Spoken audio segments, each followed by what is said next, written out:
Last did some craziness.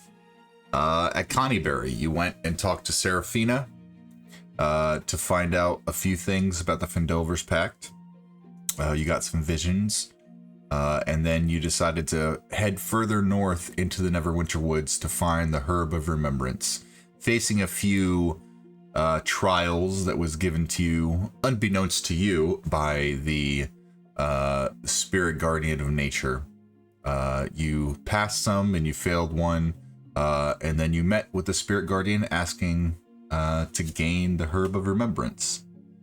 And to show that you were worthy enough to have the Herb of Remembrance, you ended up facing off in a crazy deadly battle with the Spirit Guardian. All of you fell except Galen, who had a conversation with the Guardian and was gifted the Herb of Remembrance, 2 tufts of the herb, and you headed back to talk to Seraphina once more, and being granted a vision of a possible location where Oburian is being held. So that is where you all are possibly attempting to get to.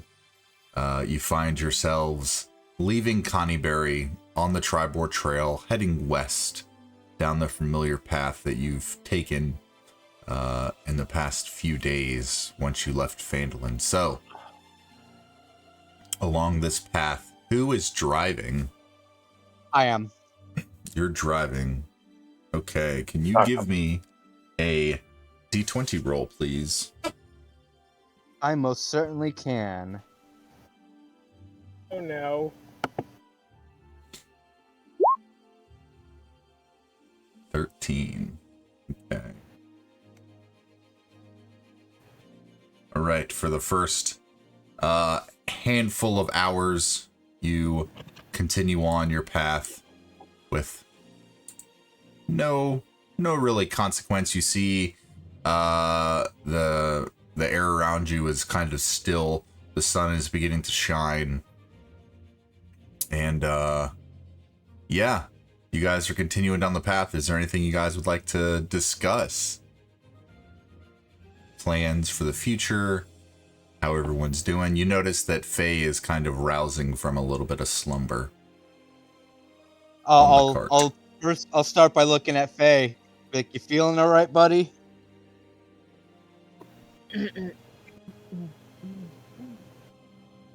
Yeah, I'm just a little woozy and I feel different, stronger.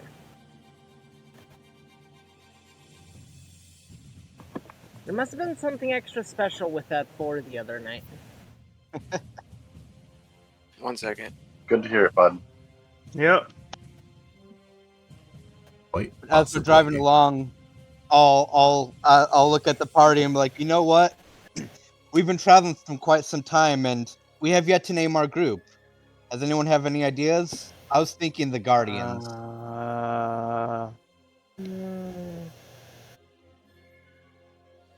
You see Rimple trying to think. He goes through We're not the really bag. guarding something, more of collecting something.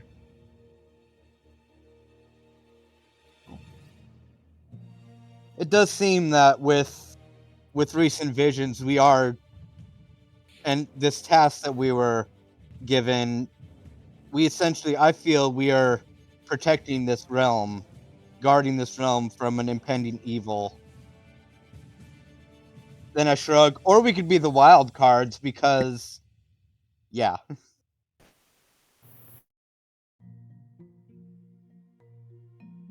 When we get back, I will drink to that.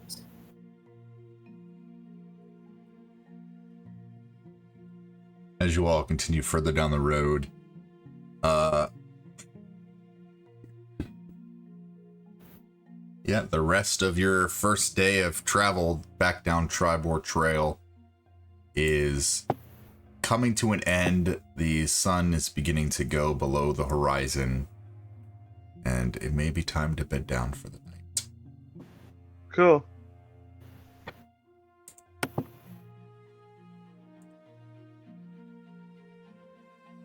Valtoris will Okay, start looking around. He'll say to the group, maybe we should find somewhere to rest for the night. Taking note of the sun's position, I'll agree. Maybe you Twist. could scout with the bird and figure out a place to go. I could scout with the bird. I'll look at the bird and I'll whisper to it. Find us a safe place to rest and set it up. And do you want me to roll for that, or? Yeah. Give me a survival check for your bird. Okay. That's a 7. It takes a little while, but then it kind of, you hear back in your mind that it found something off the road. Looking where it's kind of circling a little bit. It's kind of like I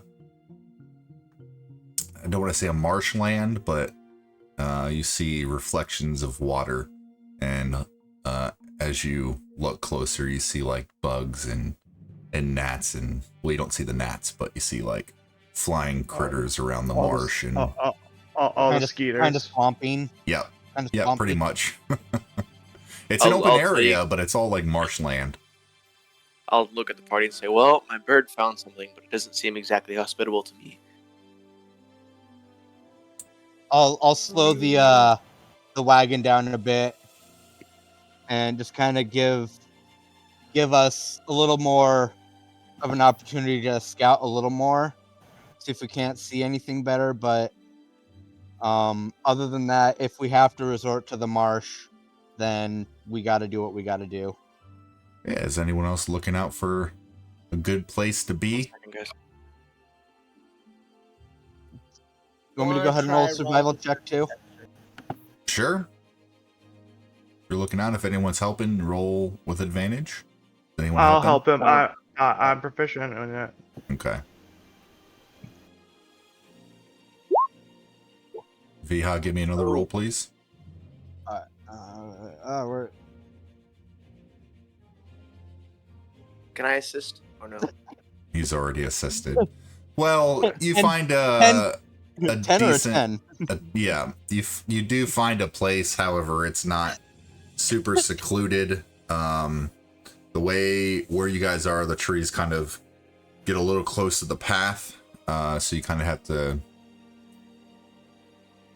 camp near the path, a little bit off the path, maybe like 20 or 30 feet, but it would do. You think? You guys stopping there? I'll look at him like, so should we stop here near the trail? It's not too secluded, but it does seem a little more hospitable. Or we can go with that marsh. We'll definitely be secluded, but it may be uncomfortable.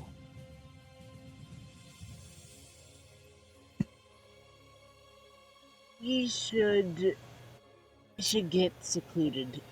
We don't want a repeat of last time. Valtoris will say last time. Well, that's worrisome. I prefer seclusion myself.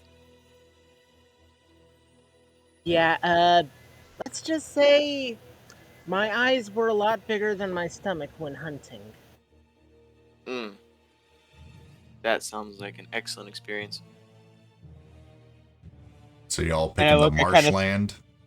Yeah, I'll snick with face saying that. Viha snickers like she got beat down by a boar. Yeah, and that boar got ate down by me. All right, so this As long as you're still with us. this campsite looks the same as every other campsite you've ever made. However, the only difference is because it is marshland, everywhere you step is difficult terrain. Because your feet Roll for initiative. slosh. if anything were to attack, this would be the time. Your feet slosh through the marsh, and you sink a few inches into the mud and the wetness, and you sense and you smell like an overpowering smell of like not quite decay, but just that slight rancid odor of stagnancy as you all take a little while to set your camping supplies out and whatnot. Sirius will breathe in and smell it and go, through death comes life, and then he'll sit on one of the logs after he gets everything set up. Very nice. He's going to try a little experiment. Uh-oh. What is your experiment? What are you trying? He's gonna try and use Asha's Caustic Brew, but it's not going to be that spell. It would be a spell she just learned. So would I roll Arcana and the spell, or would I just roll Arcana? Are you trying to cast it at someone? The ground. Okay. I will say, since you're not casting it at anyone, just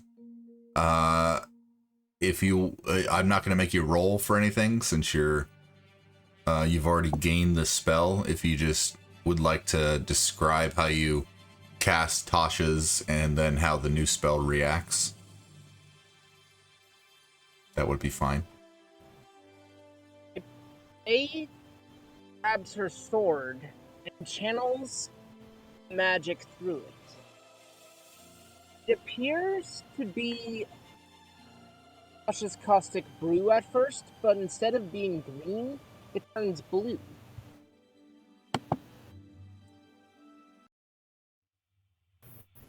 And then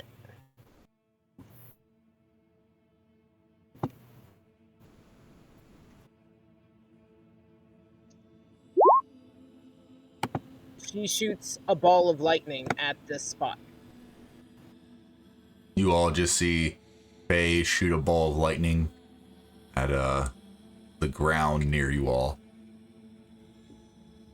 Not expecting it, Veal kind of like hop up a little bit, look at Faye, and be like, that was pretty cool. That was pretty cool. Yeah, that... I'm stronger. Looks like it might come. Looks like it might come in handy. Does anyone recognize the spell? Veal shrug and I can't say that I do. I don't know much about magic. Would I recognize the spell from my studies? Do you know Chromatic Orb? Negative. I don't know it. Nope. You wouldn't recognize it.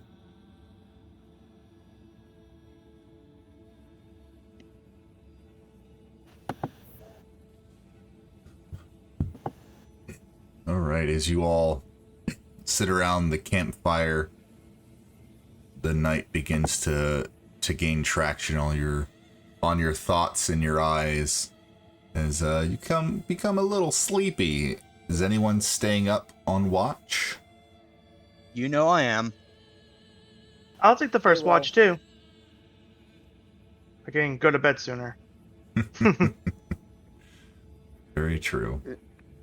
Sirius awkwardly kind of just is going to go towards one of his bedrolls, wondering why there's people staying awake and talking about watch when he's never had to deal with it before, and start laying down to sleep. Okay. All right, Viha and Rimple, can you both roll me perception checks, please? I shall do that. It like paused for like 5 seconds, then it rolled.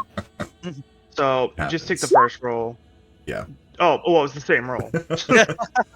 No, I'm gonna take the second one. Alright. I got twist his arm. Why don't you, Vito? Yeah. I don't know. All right. So as Faye, Galen, and Sirius settle down to sleep, Vihan and Rimple, you both decide to stay awake and keep an eye around you and on the horses and make sure that y'all are safe.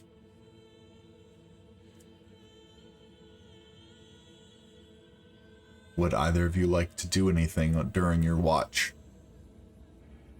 As I'm sitting down in the box, just kind of surveying the area, I'll look at Rimple and be like, based on your vision, do you really think we can do this? I'm seeing tombstones. No, I'm just kidding. We can totally do this. Vihal like kind of clench his fist and kind of give like a fist pound into the air, like a single fist pound in the air, and like that's the attitude I like to hear.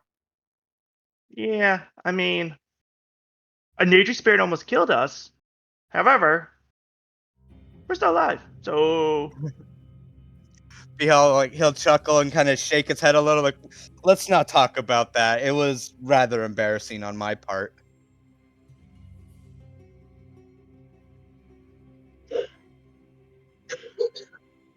Yeah, I'll be walking around, just kind of surveying the area, making sure there's no baddies. So as your watch continues, you walk around and you look around and you hear the cicadas in the distance, and the mosquitoes just kind of flutter by you and give you little pecks, and you swat them away, and the smell of the marshlands doesn't quite leave your nose no matter what you do. But your watch concludes without any consequence, and it might be time. You're getting pretty sleepy. It might be time to wake the others up. I just nudge Galen. All right, Tag, you're it.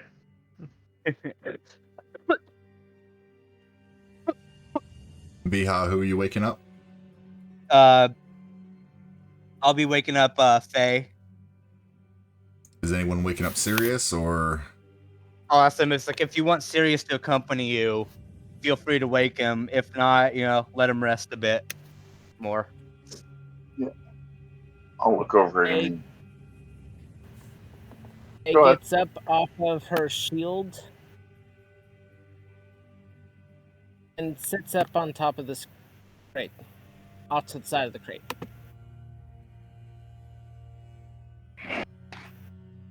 I'll use mold earth to kind of pack in a little bit of the earth underneath next to the crate. Okay, so y'all letting Sirius sleep then? Yeah. Okay. Can both of you, Galen and Faye, roll me perception checks, please?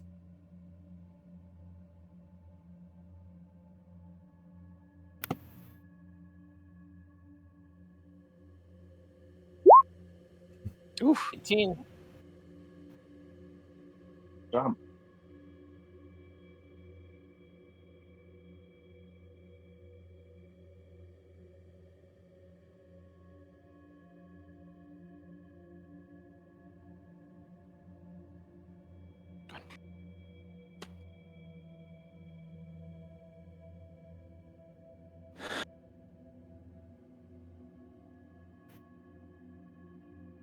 Hello?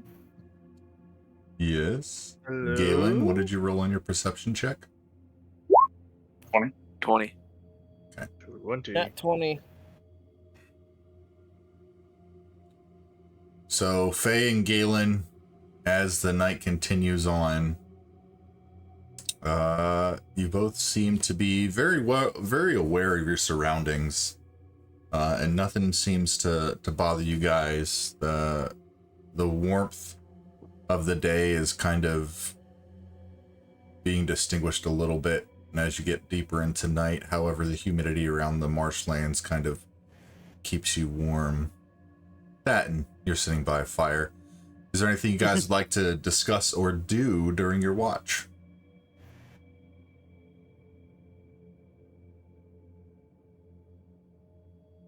A wants to try and discuss partnership with Galen to try and get better equipment. Galen, you know how Rimple seems to be getting everything needed to become the best rogue can be? I think we're all becoming stronger, yeah. Yeah. I was thinking, you have a decent shield, but you'll need a better one soon. This My one idea means is, a lot.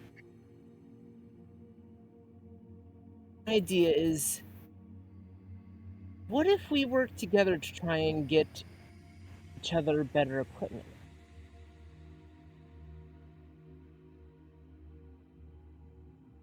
If you need any money, you can have mine.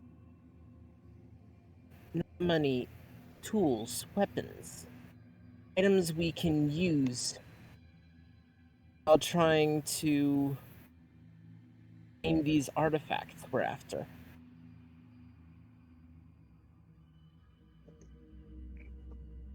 Suppose anything could make a difference.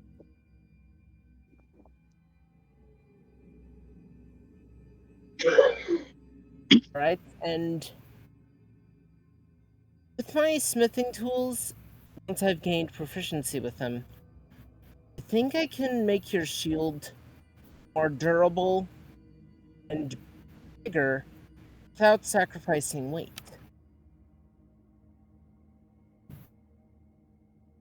We can try, and we might have to wait until we get back into town to do that. Yeah.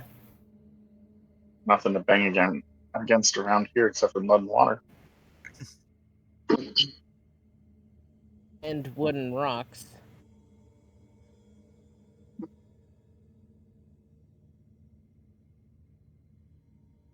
Galen then proceeds to make a sword composed entirely of water.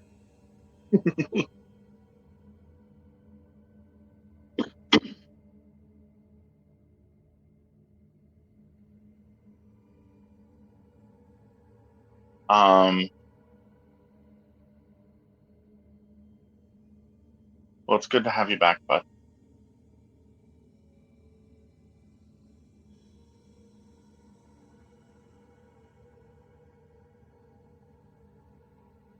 Hey, it's good to have you back. Yeah, it's good to be back.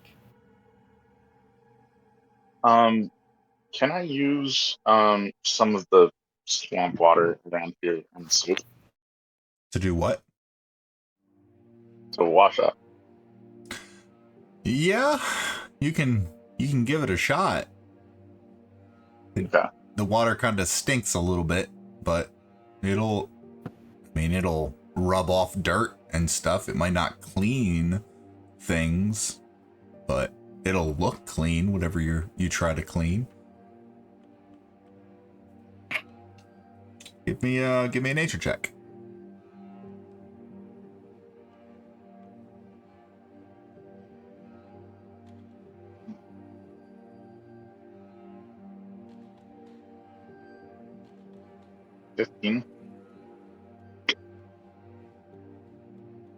Using some swamp water, disregarding the smell, you seem pretty happy with what you were able to take care of.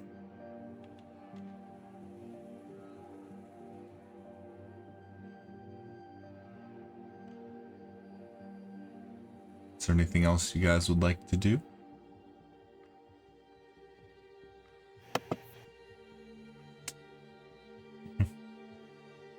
All right. A being a little paranoid about her shield, goes to try and pick it up as it's partially sunk into the ground where she was sleeping. Yeah, you're able to slosh it out of the swampy water where it started to sink a little bit.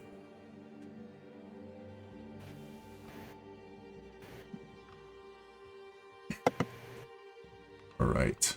So as your watch continues, Viha, can I have you jump over to Whispers chat, please? Most certainly. Uh,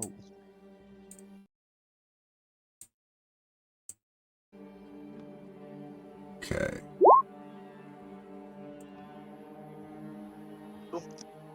Okay. Viha, as you're resting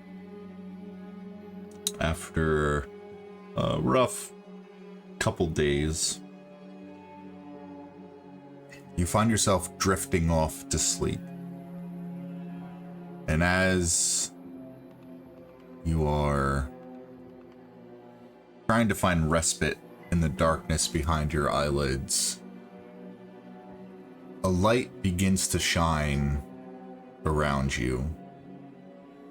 You open your eyes and you no longer see the bedroll that you were laying on or the marshlands around you. You find yourself standing outside of a temple surrounded by buildings. This temple has large column facade on the front, and there is a about 10-foot high door made of stone, of like limestone on the front of it. And in front of you, there's about 5 or 6 steps leading up to the door. You don't see anybody standing around you, which is weird because it kind of seems like you're in a bustling area, buildings all around you, but not a soul in sight. Do I recognize the area at all? You do not. All right. So seeing myself, come to in this very foreign, temple area, I'll just look around like, where the hell am I? I'll kind of look around to see if I can't find anybody, see if anybody is around. As you are looking around, wondering what you're doing there, you hear the crunch of limestone door on stone floors as the door to the temple slowly shifts open.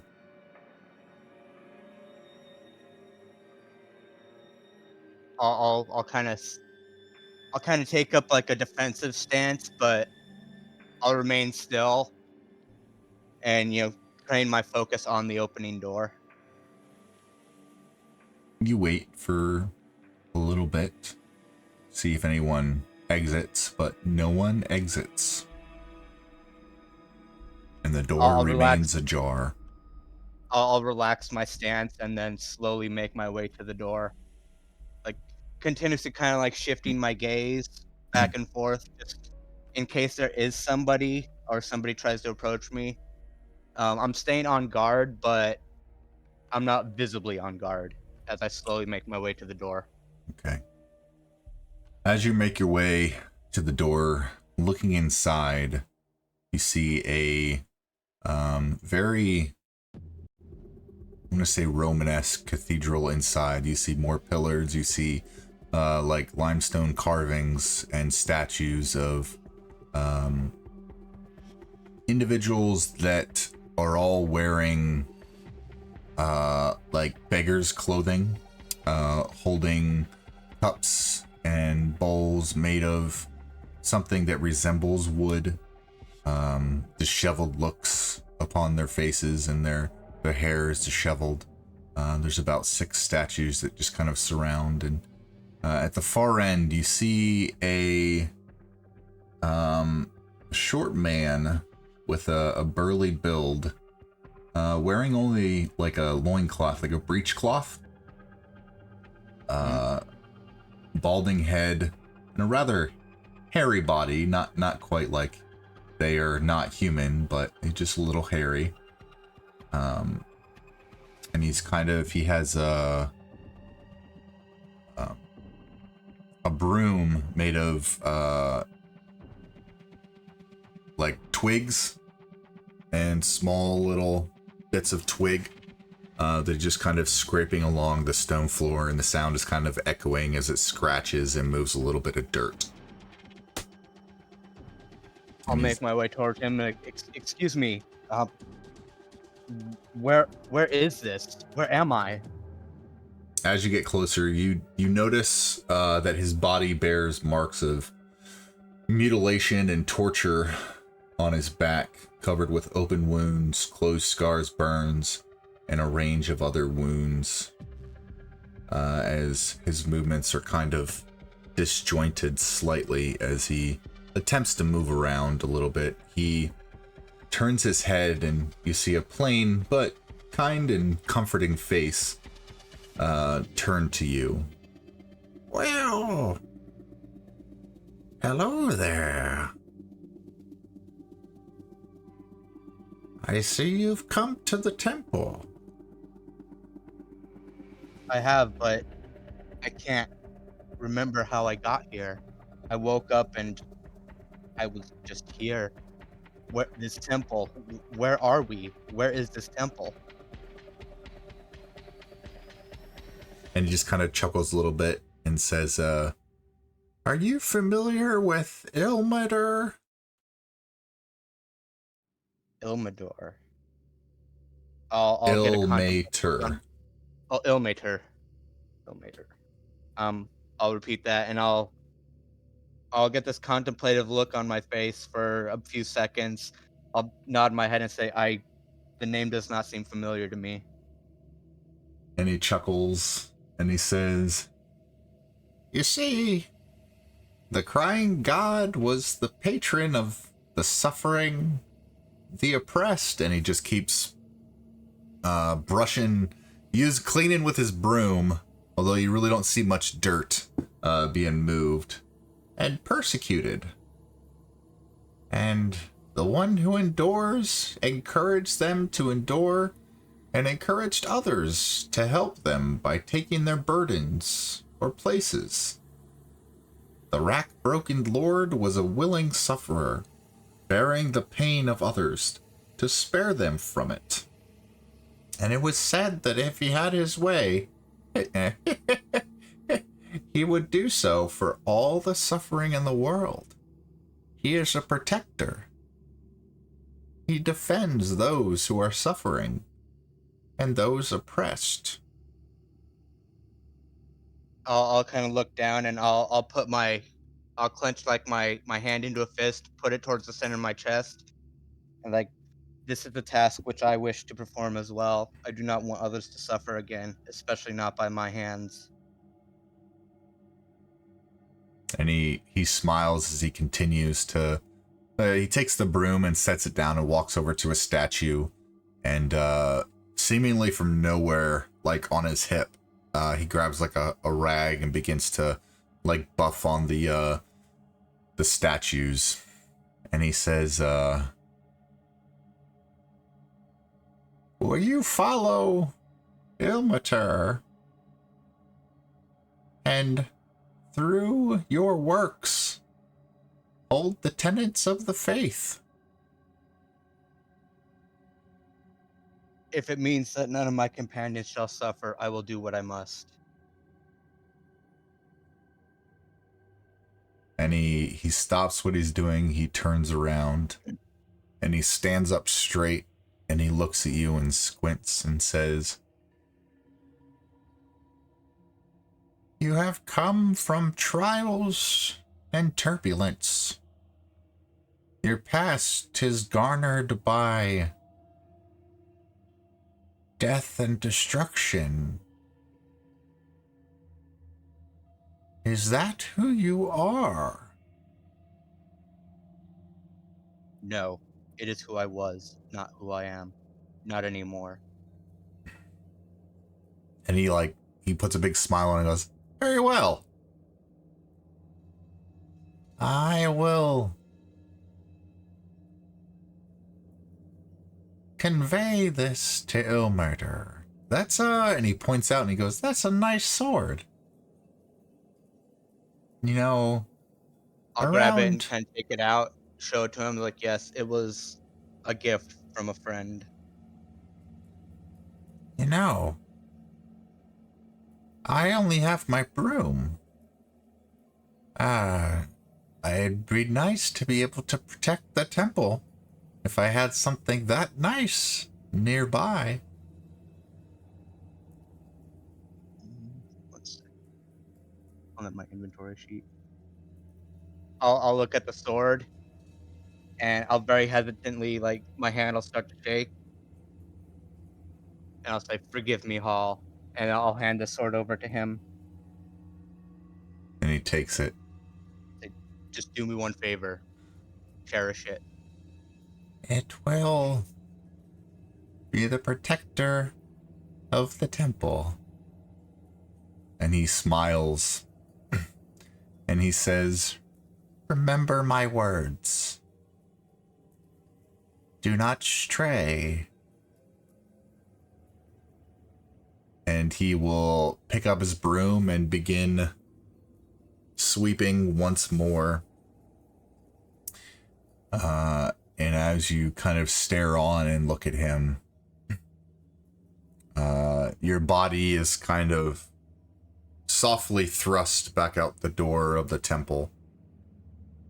And the light from around you and the buildings kind of dissipate.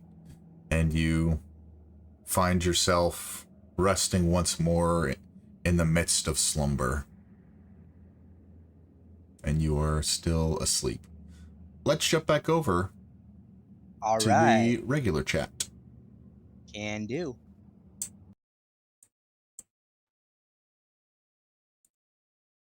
Hello, everybody.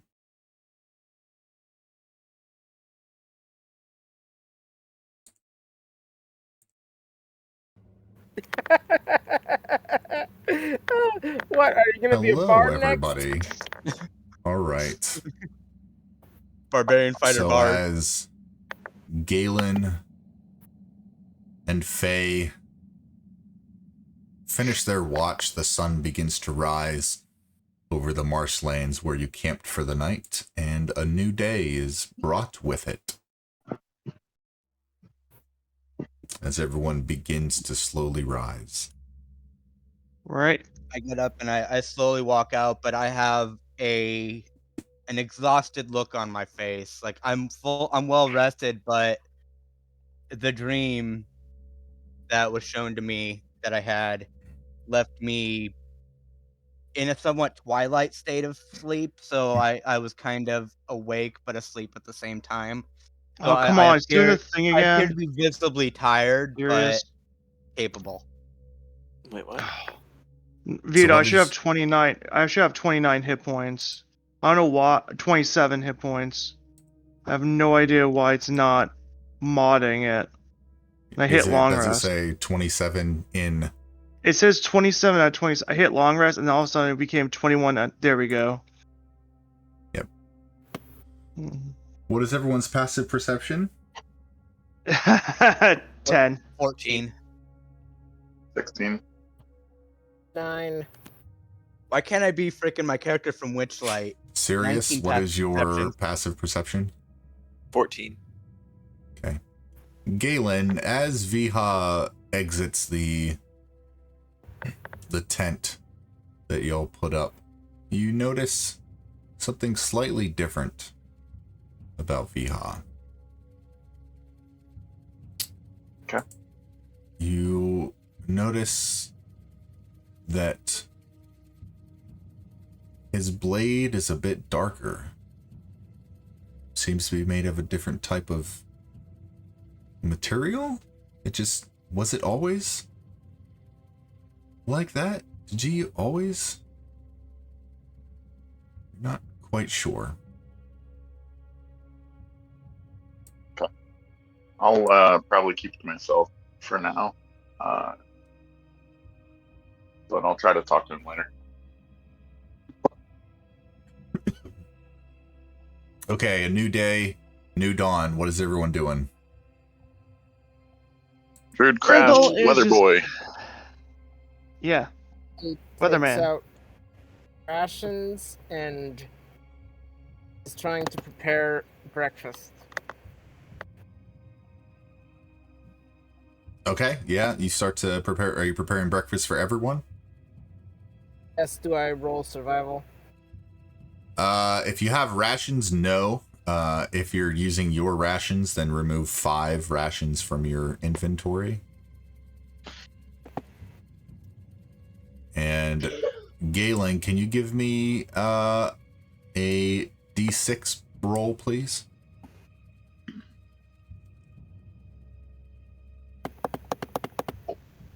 4.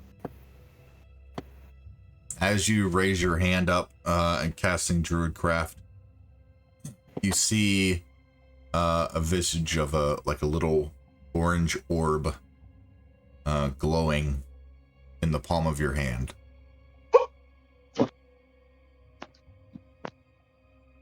Awesome. Yes.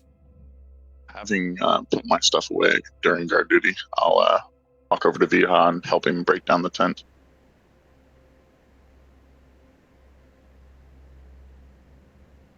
While they're doing that, Sirius is going to try and forage up some mushrooms and other herbs from the area, using his herbalism kit, and then help them take down the tent and the rest of the goods. Give me a nature check. Yes, sir.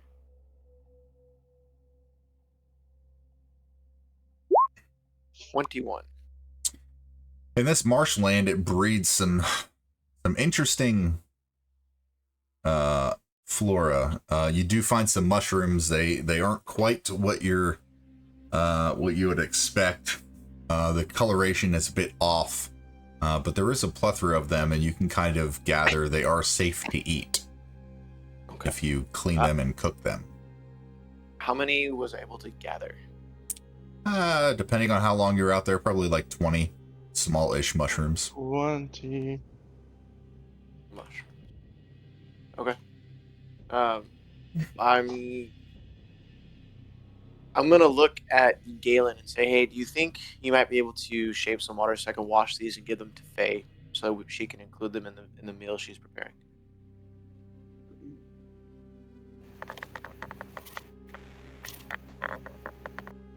I don't really know that right now. And Sirius will just shake his head and be like, all right, look it. He's going to start cleaning them in whatever small bit of water he can find that doesn't seem overly decrepit or covered in. Yeah, you can find a little bit of water. It's all stagnant. Nothing really looks better than the rest of it. But you think maybe burning it off on a skillet or something might assist you. So I'll take Cleansing the relatively unsure if it's cleaned mushrooms over to Faye and say, hey, this should help with breakfast. And then I will go help Galen and Vihan with the class. Okay. Rimple, is there something you would have liked to do? Yeah, I'm just chilling, seeing what the rest of the party does. I help. He, trying to get more, repack the tent on the cart and all that stuff. Yeah. Cool. Galen, you said you were going over to Vihan? Yeah. Ripples in the shadows as a rogue edgelord. Nobody sees Surveying. Rimple anywhere. As he's doing this, but you slightly hear him saying what the player just said as he's jumping from shadow to shadow. Just Kronk from Emperor's Yeah. Group. Yeah. Yeah. So, I have my own theme music. And you sing it every time you go stealthy.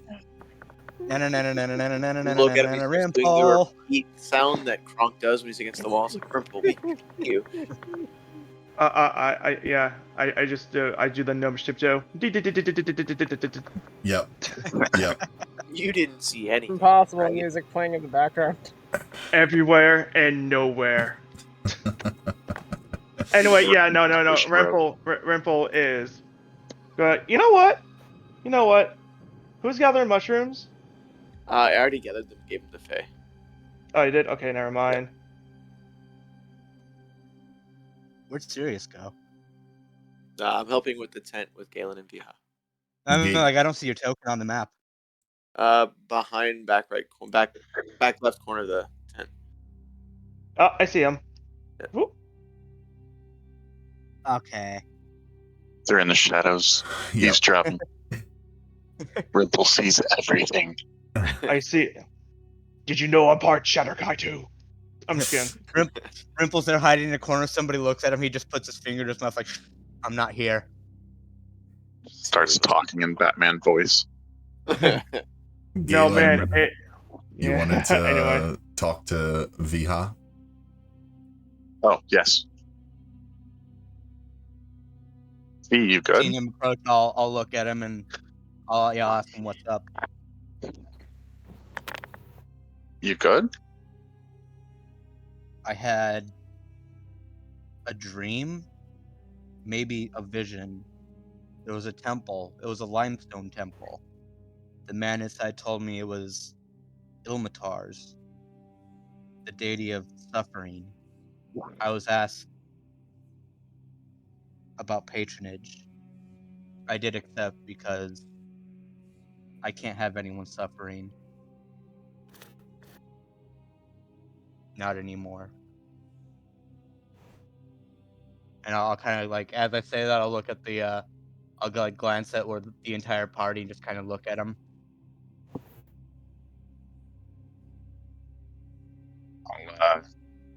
I'll tell him that he's not alone in his travels. We're stronger for the party, each of us, and I'll walk over and extend 2 good berries in its like leaf parchment envelope that it's always been in. I'll take him. I'll look at him. I'll give a smile, and I was like, I know I can count on you. I'll go ahead and help finish break down the tent, and then start going from person to person in camp, offering 2 good berries to everyone. Yeah, thank you. Viha, since Galen did not mention it, after breaking things down, you're gathering up the rest of your supplies and just like making sure, okay, got the armor, got the backpack, got this, got that, and you kind of feel down. You're like, okay, got the sword, and as you reach down to where it was, you feel your sword, but it doesn't have the same feel. When you would always reach in the same place and felt the same part of the cross of the hilt, right? It feels different, and you glance down and you don't see your sword. You see a black Damascus steel longsword with a polished silver hilt and a small red gem in the pommel. So Seeing that, I'll look at it and I'll get like kind of like a wide eye expression on my face and like kind of squint. Like, was it a dream? If you want to go to manage inventory and just type in justice and add that to your inventory. All right.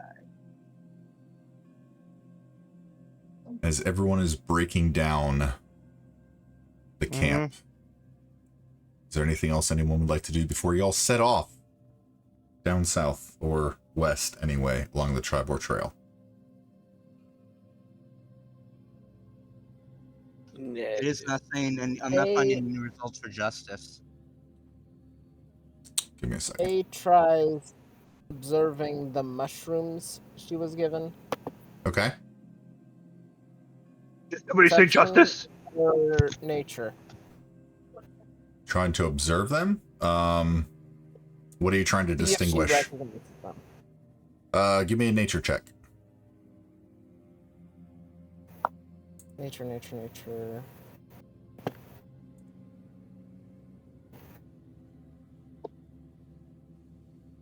21.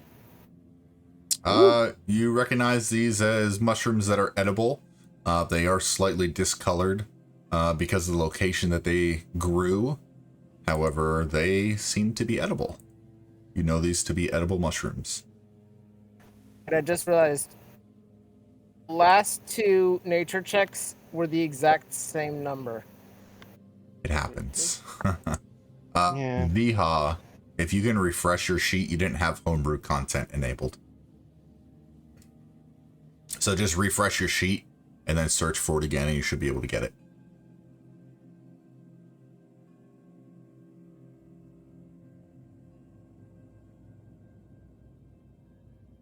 By the time you all end with your packing phase, got rations and mushrooms ready for everyone to eat.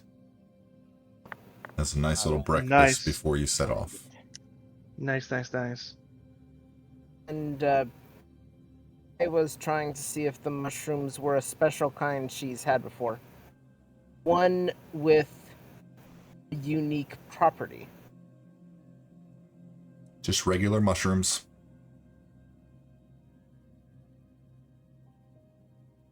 And if you have anything from your backstory, like I mentioned to you before, send it to me so I can track what you're saying. Because as it sits now, I have no idea if Faye's ever tried a special property mushroom in the past or not. But y'all go about eating the mushrooms and rations for breakfast and prepare yourselves to head back on the Triboar Trail. So, heading over there. The sun is shining just as Galen predicted. You all set off once more down the Triboar Trail. Can I have someone else roll me a d20, please? I'll do it. Okay. You're 16. Not my 16. Okay. This will give some good music here. There we go. That's okay. All right, 16. As you guys travel on further, I am not on the same map you guys are on. Good to know.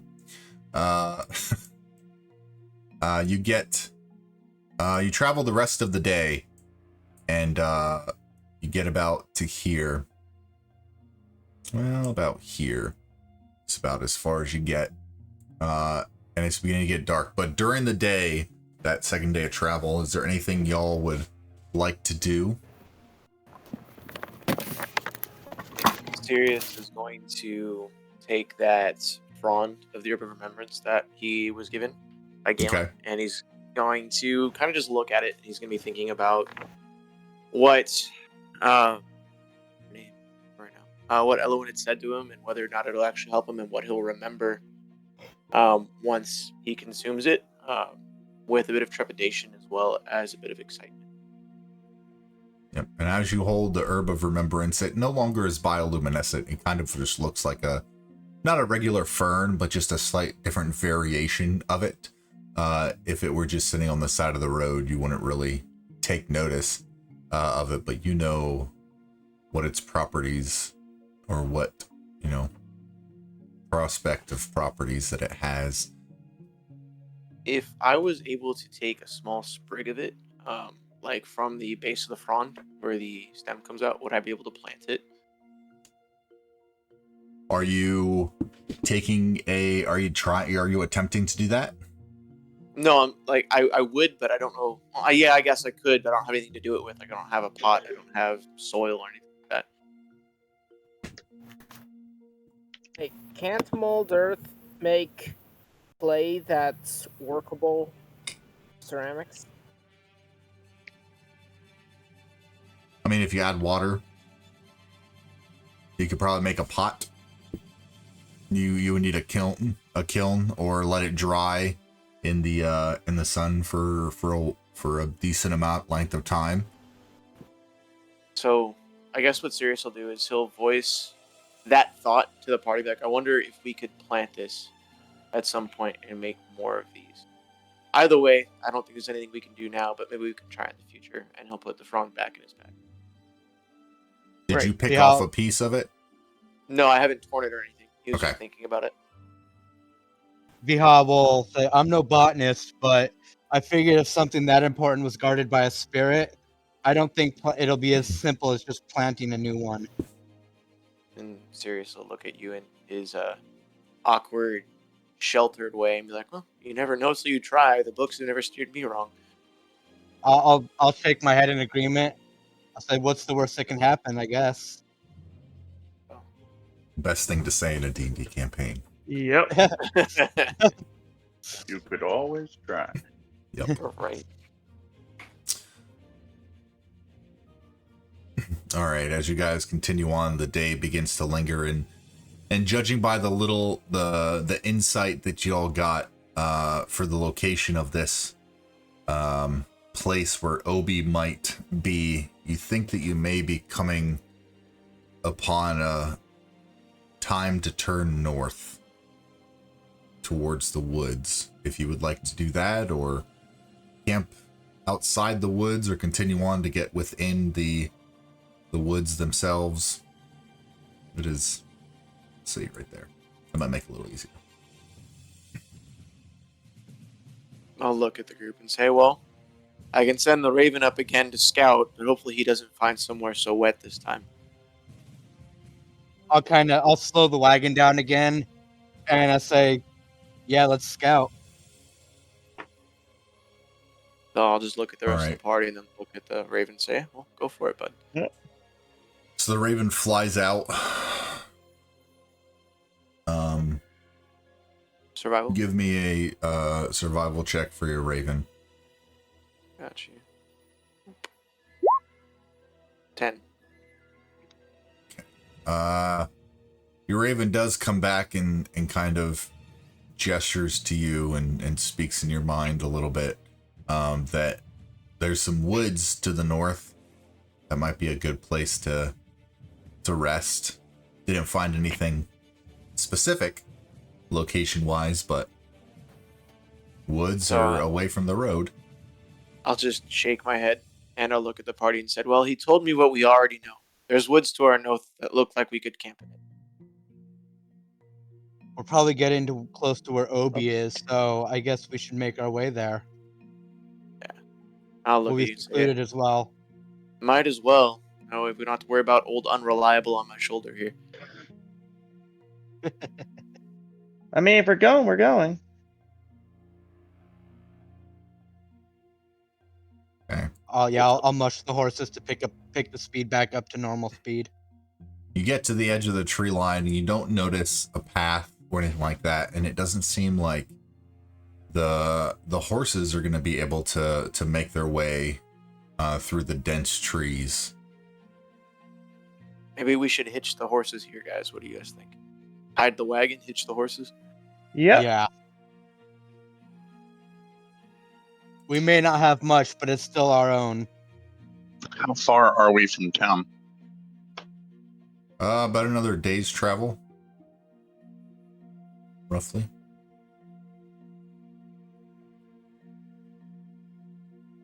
I could send the wagon back to town. We could park it here, yeah. You guys are working for that syndicate group of people or something, aren't you, right? Who's to say they're going to waylay technically their own wagon?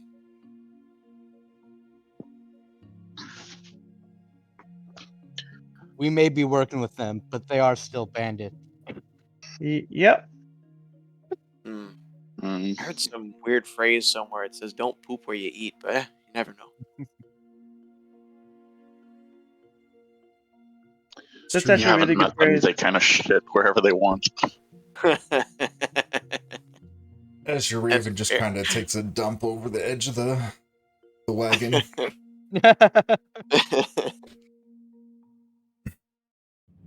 All right, so heading toward, are y'all hitching up the horses to a tree and heading in on foot and finding a place to rest? I do believe so. Yep. Are we sleeping inside the forest or out here? I figured we sleep inside a little bit more so we're not just like out in the open. Okay. Cool. Yeah. Now, I'll torso and look at you and say, well, I don't know the Scenario- outdoors all that well, but probably among the trees is better than among the fields. Okay. And best case scenario, we might be able to get meat that'll be good with these mushrooms I saved. Thank you for those, by the way. Did you cook up all the mushrooms? Or how many do you have left? Like half. Okay. And You got 10 mushrooms left. Got it. As you guys head into the woods, I mean, you'll find a couple spots that are okay to bed down as you get a few hundred yards inside. Little game trails and paths where occasional areas open up to maybe 20 feet, 30 feet or so across that you might be able to stop in a clearing.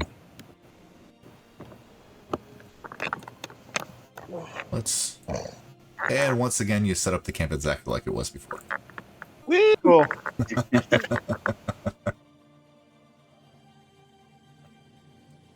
Faye, you said you were trying to find animals? Yeah. Who's gonna come with me hunting? I'm not hunting alone this time. I'll stand up and I'll kind of walk. As like, I'll go with you if nobody else wants to. may as well come along as well. Me too. And with that many people volunteering, Sirius sits back down and says, well, I guess somebody should stay here. I think I'll stay with the wagon as well. Aelin and Sirius stay with the wagon. All right, Vihan, Faye, and Rimple, you head off into the woods. Who does not have dark vision? I do not. I do. I do. Neither does Faye. Okay. So Rimple does, but Faye and Vihan do not. Are you guys remedying that as you go into the woods, or are you going silent and dark? I got nothing. Faye's relying more on her hearing and sense of smell. Her sense of sight. I'll pull out a torch, but before I light it, I'll ask Rimple and Faye if they have any issue with me lighting a torch to make things more visible, or if they feel that it would deter anything huntable from coming out.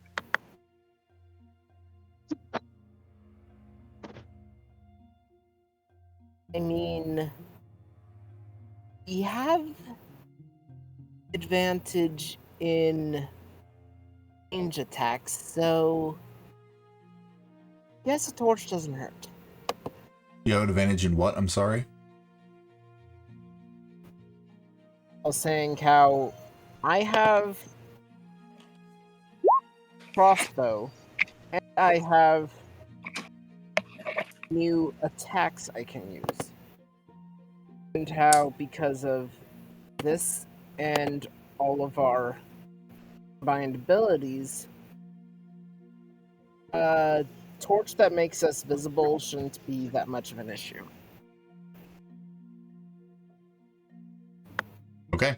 Vihan, Faye, and Rimple, actually, yeah, as you guys go out into the woods, searching for things to possibly kill. Rimple, can you roll me a survival check? And Vihan and Faye, can you roll me actually, everyone just roll me a straight survival check, Okay. since you all do have light or see in the dark. Not 20. Okay. Or Okay. Rimple, you're the first one getting about 60 or 70 yards into the woods to kind of halt everyone. And you notice off in the distance, eyes kind of glance in your direction, maybe about 40 or 50 feet ahead of where you guys are walking. And the eyes are about, for you, probably around waist high. Yep. Vihan, Faye do not see what you see.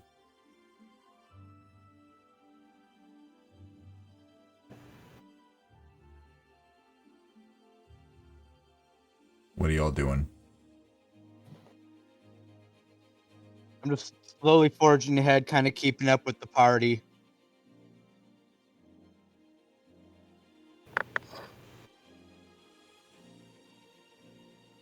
Rimple, are you doing anything with that information? Now I'm waiting to see what God's gonna do. God gave you something that you saw that they did not. What did I So see? that is, you saw. Oh, I thought you heard me. You saw eyes about 50 feet in Oh, front I of didn't you hear through that. the woods, about waist high. I relay that message to the other players. I say, look, I see eyes. Hearing that, I'll stop and pull out my crossbow. Where are they? Said that.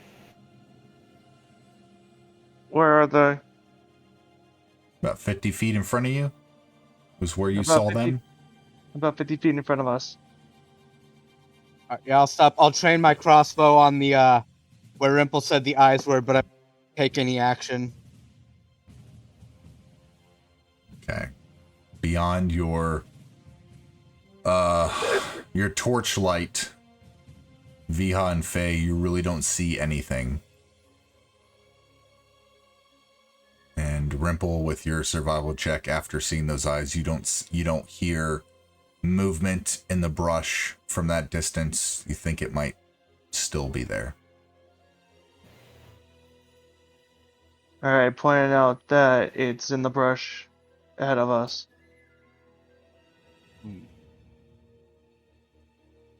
Should we try and get closer, see about flanking it, whatever it is?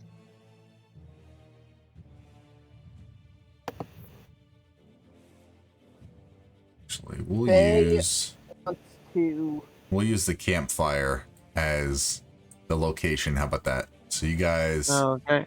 are about here. I was just about to ask how far we were from the camp. No, you guys are a few hundred yards away from the camp in the woods, but we're just using the campfire as like the reference point that you all see. Mm-hmm. Yeah, I was wondering if Galen and Sirius would be within earshot if we were need to call for help. 300 yards, roughly. Cool. So I'd probably have to yell pretty loud. Yep. So what are y'all doing? There doesn't seem to be any movement from the area that Rimple saw those eyes, and y'all are kind of poised at the minute. He wants to try and shoot it with her crossbow, non-lethal shot, just to try and weaken it, make it slower. Okay. Give me an attack roll at disadvantage, please.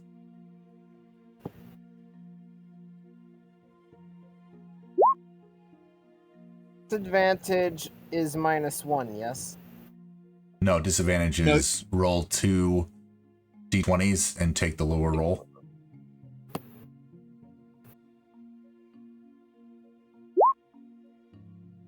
Okay, so 14. You all see Faye raise her crossbow and fire off into the darkness, and you hear a thud and a squeal as brush begins to shift, and you hear rustling from something. Let's see, heading off like this kind of direction from where they shot. Is it running away from us? Yep. Probably. Well, whatever it is, you got it. Should we follow? I just realized I didn't roll for damage. Give me some damage then.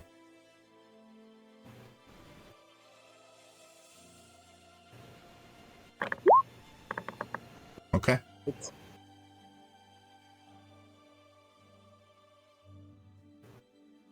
And you said you were aiming for non-lethal? Yeah, non-lethal. I just want to thin the leg, make it bleed, make it easier to track.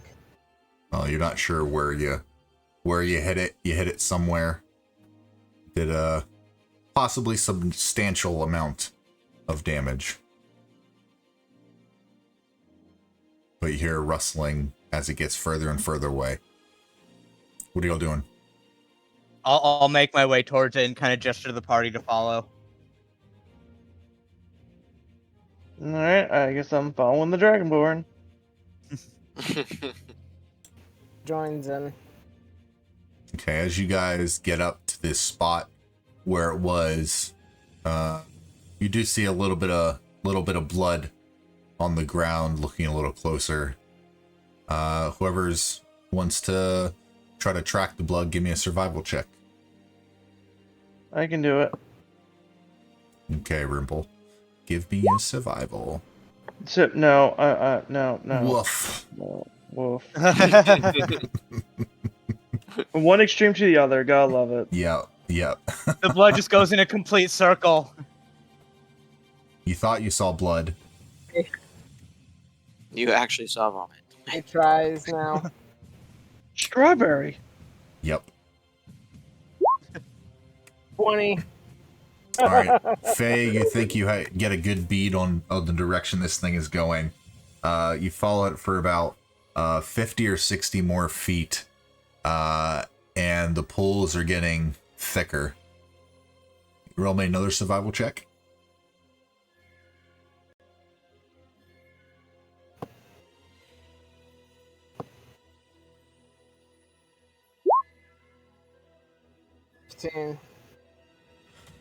All right, you're able to keep track of this blood as the pools begin to grow in size slightly. Not terribly, but you visibly can notice that it's slowing down, bleeding out a little more, and you follow it about 30 more feet, and in front of you you find the dead body of a woodland creature with a bushy brown tail, pointed ears, and a little snout that kind of looks familiar. Morph. It looks like a fox. You killed Morph.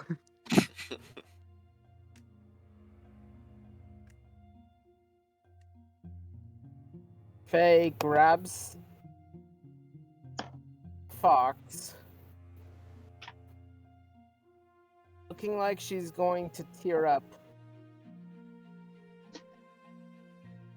He picks the body and starts cutting it up. Okay. Give me another survival check.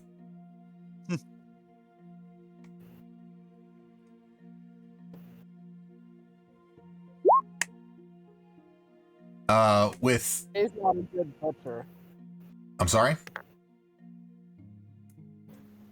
I made a joke. Faye's not a good butcher. Nope, not really. You begin to try to skin it.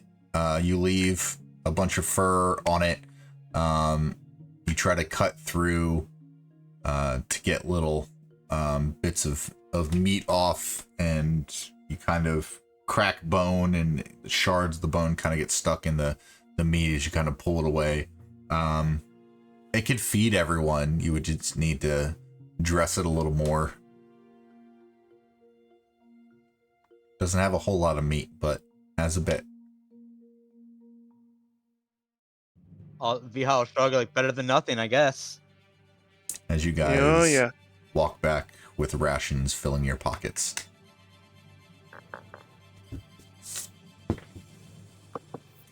All right. Y'all heading back to the camp then? Yeah. Yep. Okay. Heading back to the camp, Sirius and Galen, you notice Vihan, Faye, and Rimple walking into camp. Faye is carrying a small little husk of a dead animal, a little bit of fur on it, and you see some sinew and meat as they're carrying it. So Sirius is gonna perk up and he's gonna walk up to them. And he's gonna go, "Is that for us to reanimate for use later, or what's going on here?" He just gets this really weird look at him. I'll snicker a little bit, like, nah, that's food. But you But here I thought dead animals and dead things were meant for use later. You know, from death we get life, not more food. Come on. The food the energy we'll receive from eating this creature will be our life. This death was meant to sustain our own life. Confused, Sirius is gonna like kind of stroke his chin a little bit, go sit on one of the logs, and be thoroughly confused as to why dead animals can't be used as minions instead. Faye goes up to him, asks,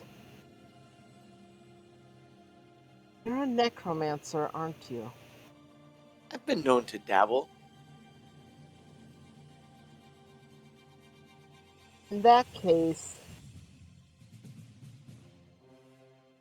you have a spell that can increase the amount of flesh on a body. No, I don't have one of those. Typically, I deal with things that either don't have flesh or are freshly died, not gain more flesh.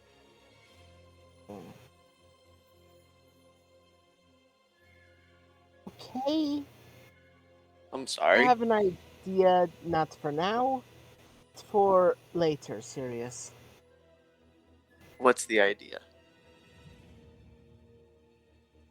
As Faye tries to walk away, she is stopped and says, "You know how many animals have bones? Mm-hmm. I was curious if somehow there'd be a way for you to make skeleton fully edible." I don't know if I could return flesh to bone, but I can prevent a corpse or something else from decaying for a period of time. You can essentially make old bones fresh and new again? I can make them stand up and wield weapons and fight for us, but not with meat attached. Vihan is going to kind of be Oh, listening in no. on the conversation, but not really saying anything.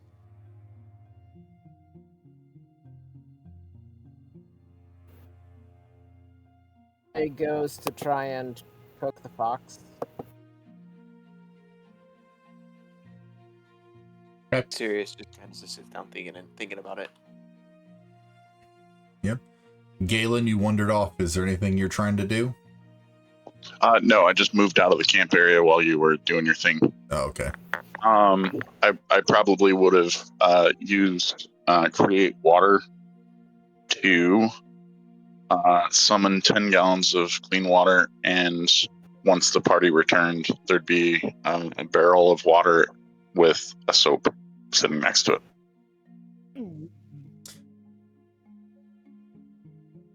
Did y'all carry the barrel? Oh, we're in the woods. Shit. Yeah, my bad. The horses are still there. Yeah, that's good. Okay. Okay. Goodbye, horses. Then, yeah, I don't know. You could probably find, like, crook and some rocks or something to kind of make a little something. So you... Got a cook's kit. Could I use a pot? Yeah, absolutely. Okay. I'll fill the pot with fresh water and soap.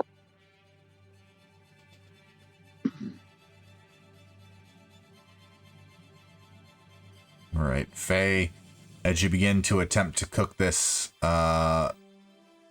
fox, the fur gets kind of matted down with the meat, and the bones kind of crunch a little bit as you move it around in a pan.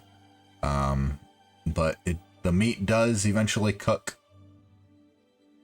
and everyone has food. Yay. Yay. Picking off the fur and eating around the bones. Is there anything you guys would like to talk about before you head to bed? Is there anyone washing up? I'll be staying up for watch. First watch, as always. I'll take second this time. Sirius will sit there confused and say, "Why do you guys do this thing called watch? I've never seen that before. I'm used to just having the doors closed and locked before we go to sleep and put the candles out." We've been traveling on the road for a little while. We've come into a couple of encounters. You know, big bugs, spiders, stuff like that. It never hurt. Boars. It never hurts to be alert, It was especially one with a party as time, big as everyone. us. It was one time. So what you're saying is you stay awake to stay safe? Yes. So you're never We really wa- rested. You're just always awake? That's weird. We take turns sleeping. Oh, okay. I mean, I suppose I could take a turn first. I don't sleep much anyway. Kind of just sit there and meditate. So if you'd like to stay up with me for first watch, Sure. Galen asks you all if you would like to wash up. If anybody's washing up. Faye gets an idea. Yeah, oh, everyone, you know how ended up dispatching this fox we're eating? Yes. Chris, say you can bring a skeleton to life. Well, I haven't learned those arts yet, but I'm working on it. Could you try with this fox if I get all the bones together? I can in the future one day, but right now I've yet to learn how to animate the dead. I'm still trying to discover that power.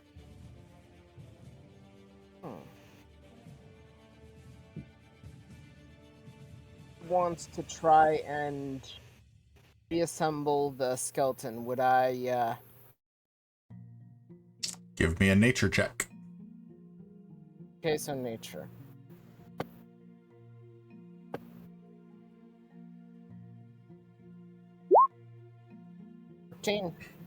Grabbing everyone's leftovers and bits and bobs, you piece together a portion of the skeleton. However, with your not so great field dressing, when you killed it, you can probably surmise that there's still a decent amount where you left the fur and some bones and some meat chunks while you were trying to dress it. So it's a partial fox skeleton.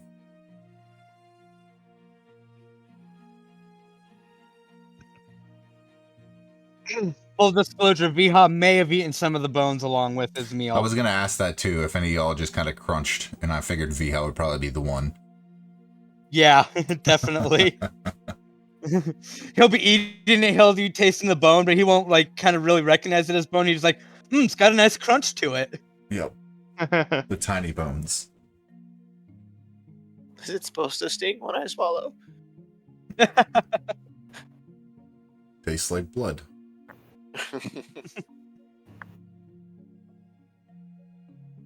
Right, if no one else is... Go ahead. Way is going to save the skeleton for Sirius in the future. Okay.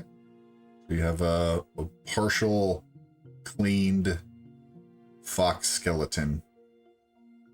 It's missing some rib bones. It's missing some feet bones. The head is missing. Yeah, like half the tail you have. Easy enough. If anyone else is doing anything else, we can jump into watches. So Viha and Sirius, you said you guys were staying up. Everyone else is going to sleep. Yes, sir. Okay, Viha and Sirius. Go ahead, Galen. If nobody else is going to wash up, I'll wash up and have unseen servant clean my clothes with a different bucket of water. I'll follow him. I give myself like just a light wash. Just I kind of like I'm scooping up the water with my hand and just kind of rubbing it on myself a little, not really taking too much attention to it, but just kind of freshening up a little bit. Splashing some on his face to keep awake. Awesome.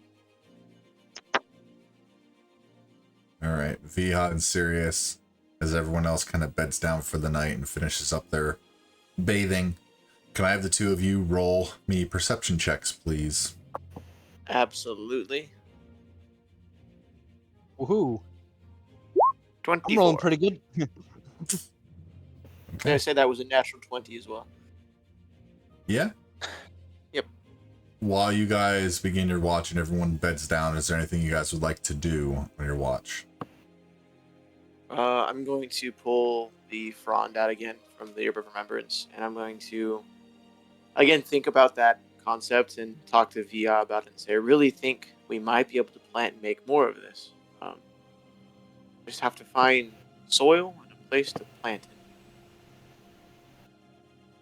it. Yeah, and if anything, with Galen being a druid, I'm pretty sure he could help you. He can help you, and he would be willing to help in any way possible. And I'll sit there looking at it and begin to slide it back into my pack and say, yeah, maybe Galen and I can get some good dirt before we leave here.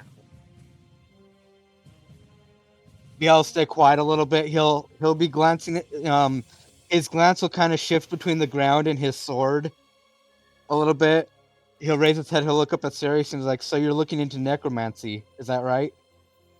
Yeah, I'd like to one day bring back my lost loved ones, but I think it'll be a long road before I'm ever able to achieve such feats. What about you? You seem attracted lately. Well, there is some that I wish to bring back, but I don't know the conditions of such, or if it would even be a good idea. What's the circumstance? I dare ask. I was kind of looking at him, being somewhat secretive, and like, I too lost a loved one, and I wish to see them again, if only for one more time. Well, what happened? Are they still in one piece? You know, I mean, I don't know if I could bring them back in one piece, but maybe there's a way you could talk to them across the veil. I'll close my eyes and I'll have a very deep contemplative look on my face, and I'll very hesitantly say, I made a mistake. Someone I love died. I wish to, at the very least, make amends, beg forgiveness. With that, Sirius will stand up and kind of shuffle over to the boxes where Viha is sitting, and he'll put one gnarly, old, kind of decrepit hand on his shoulder and say, don't worry. You may have made a mistake and they may have died, but from death comes life. Don't hold it against yourself. If anything, live for them. They're gone. You've learned your lesson. They can't come back. At least you can continue forward. I'll open my eyes and I'll look at Sirius and I'll just give a smile. And I'll nod my head in agreement. Like, as long as we learn, it would just be nice to hear his voice one more time. And Sirius will say he understands, and he'll pull out the spell focus I have, the crystal skull. I'll kind of stare at it, pet the head a little bit, say, I understand that. I'd love to talk to this one again one day too. I'll kind of flick the dragon tooth out that's sitting in the skull, make it wobble a little bit, and put it back where it goes. Yeah, I'll smile. And then he'll like, oh, you said something about reanimating skeletons, or there was some talk about skeletal reanimation? Yeah, I've not mastered the arts yet. So far, the strongest thing I can do is steal life from the ground around me a little bit, but hopefully one day I can take dead and reanimate them to work alongside me. At least as just a skeleton. I mean, for now I can kind of stop decay. I'll say, well, I don't know what you can do with this, and I'll pull out the skull of the creature we killed in the mansion, and I'll kind of hand him over to this. Like, if you want to work with this when able, feel free. And I'll kind of start to hand the skull over to him. As you hand it over, Sirius, you notice that this you thought that the smell that was lingering was the marsh. Okay. However, now you recognize that a very pungent smell that you've been smelling since you joined the party was actually coming from Vihan, as he has a decaying head of a creature with one eye just in his pack. Do I know what creature it is, or can I assess what creature it came from? Roll me. I know what it is. You can ask me. Yeah, you can go ahead. Well, what is this from? And dare I ask why you have a decaying head in your bag? Yeah. We were tasked from clearing out some creatures from underneath the mansion in Phandelver. I figured I'd take this one's head as a trophy to show our, and I'll do like air quotes, bosses, that the deed was actually done. I've gotten so used to the stench of death that I kind of forgot I had it on me. And I'll look at it and smell that death decay that I was whiffing in at the swamp the night before, and say, well, like I always say, from death comes life. However, when did you chop this head off? Because it looks like the maggots will take it soon. You do notice some maggots and some skin is beginning to fall off. I want to say it's probably been a week since we killed it, right? In game? 6-7 days. Yeah, I'll say roughly a week ago. Okay. And then while I'm sitting there looking at it, I'd like to cast Gentle Repose on it as a ritual spell. Play in the VTT. So essentially, I touch a corpse or the remains for the duration the target is protected from decay. So I'll take it and I'll look at him and I'll say, well, if you're trying to give it to your boss so he thinks you did what you have to do, it might want to happen before this becomes nothing but bone. And I'll cast the spell and I'll take and just touch it gently.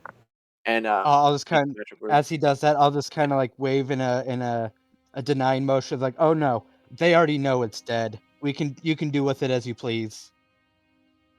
I'll just look at him, and I'll look at the head again, and finish casting Gentle Repose, so it's actually on the skull. And I'll go, well, at least the stench will subside for the rest of the party for a while, at least.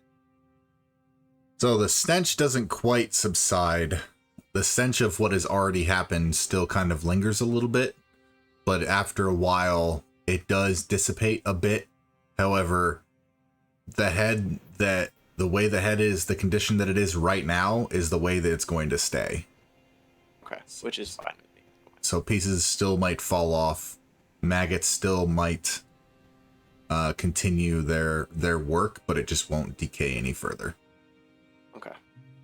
With that, I'll kind of shake the head a little bit and get some of the maggots off, so they just kind of plop on the ground, and then I'll look at Vihan and say, well, as much as I love death and life coming from death, I don't know that I want to put this in my bag with my spell tome. Do you think you could carry this for me? And when I have need of it, I'll tell you. I'll say, I've been carrying it around for this long. A little longer won't hurt. And I'll take the skull back. Hand him back the head.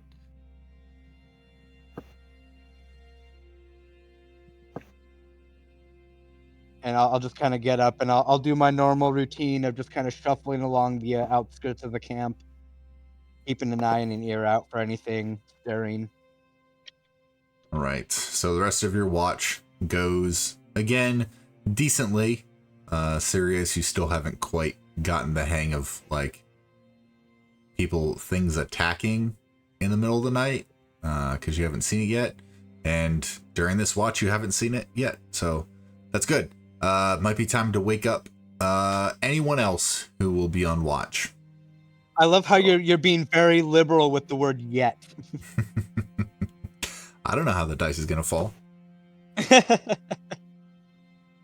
It's not, in this case, it's not if, it's when. Mm-hmm. I'll go ahead and wake Galen up with the normal gentle nudge. Faye might be a good decision to wake up. Sirius, it's your choice. I will wake up Galen, I think. Alright, yeah, I woke you up Galen. Okay. In which case, I'll wake up Rimple. Okay. I'll walk over and I'll kind of awkwardly kind of lean over to grab his shoulder and shake a little bit, but still not be used to this concept and shake too hard. Like, it's watch time, something like that. I don't know, creatures, dark, attacks, I don't know. It's your turn if you'd like to be awake. Yeah, okay. I'm up. Thank you, sir. Uh-huh.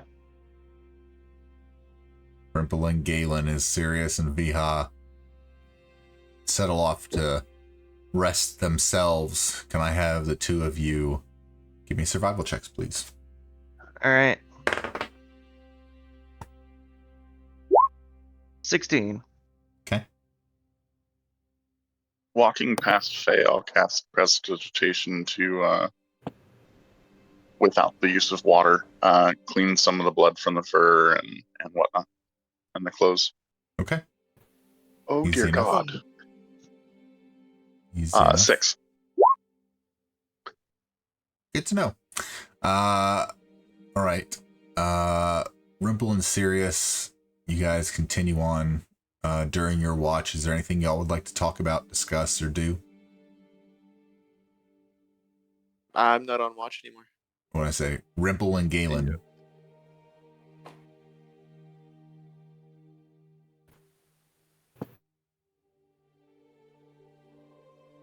I mean, Yeah. Go for it.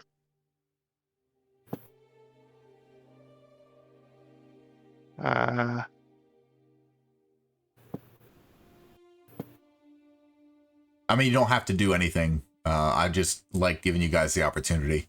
It's okay if you say no. So what do you think is going to happen when we get closer to where Oburian might be? Yeah, I was about to ask, do you have any experience with jailbreak? I've broke out of small town cells before, but I don't know how big this jail cell is. Yeah.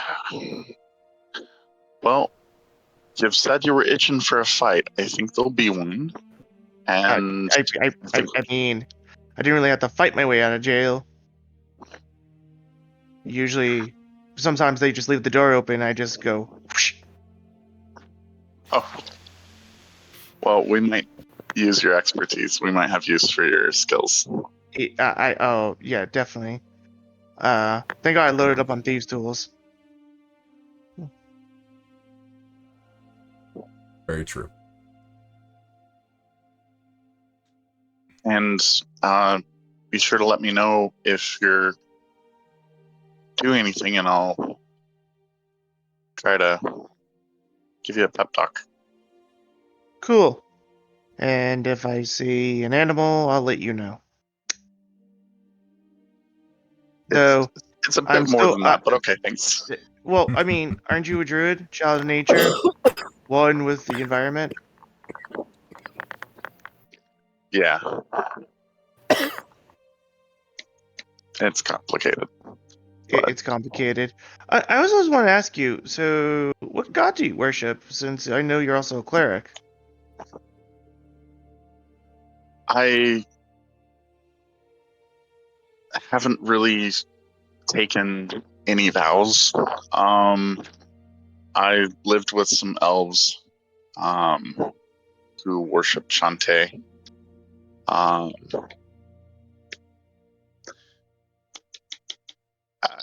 accidentally burnt some of the forest and was exiled from them. Were they wood elves? They accepted everyone. The tribe was mostly elves, but they accepted anyone that wanted to come. Oh.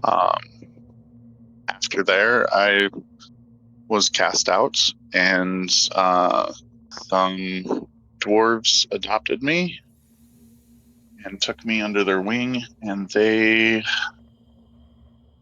followed Beranar. Mm-hmm. Beranar Truesilver.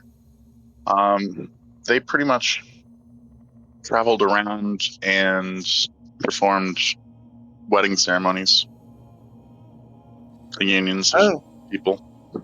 So did you get like paid as like an minister? I didn't make much, no, but I had room and board, so. Hmm. And they honed more of my religious followings and skills.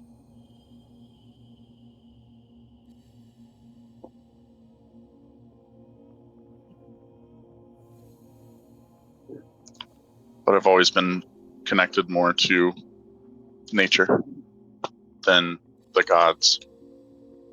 What about you? What are your Oh, beliefs? you know, eh. Um. So, and he looks left and right to see the others are still sleeping. So I didn't really. What? I said they are. Okay. So, I don't. I haven't really been a rogue. I actually come from a rich family. I know the whole motif of the thieves. Oh, parents dead, avenge that. No, no, no, no. I'm the other side. I The other white bread. was, yeah. I was born with a silver spoon in my mouth. And then one day, we basically made our fortune in gem mining because, well, gnomes. What do you expect? My father made a bundle, hired contracted dwarves, and we basically got rich off the land. Growing up, I was always catered to, homeschooled, taught everything, learned music and arts and deities somewhat, though I would just always just ignore. Um, basically everything. I was kind of a problem child. I was kind of like, always getting into stuff. Every time there would be galas, my parents would host from dignitaries from like Baldur's Gate or Candlekeep, or anywhere, especially hosts from Afkatla, way down south in Nam. I would just go around suit and tie and just, you know, pickpocket them. So many spankings, so many red asses growing up. And then I was, you know the term hanging on with the wrong crowd. I would always like ditch school and I would always get dragged home by my mom by my ear. You know, it was just the lifestyle I was accustomed to. And then one day when I was a teenager, I heard my father talking to uh, a halfling who was a business partner of his, and they agreed that they were going to combine their mind with his land. But the only provocation was that I was to be contractually wedlocked to the daughter. And then me and my dad had a huge fight about it, saying that I would marry my own. It came to the point where they, I believe the term is forced me to marry somebody against my will. But knowing my tricks of the trade, I left my house, and for the last 10 years, I've been on the road. But I know my dad has hired people, whether it be the occasional bounty hunter, maybe he's paying off the Lords of Lines to find me. That's why I'm always watching my back. I learned magic from any scrap of paper I can learn, any second-rate wizard handbook, and here I am. Rimple's not even my real name. It's just some stupid thing I found in a biography book before, and yeah, that's it.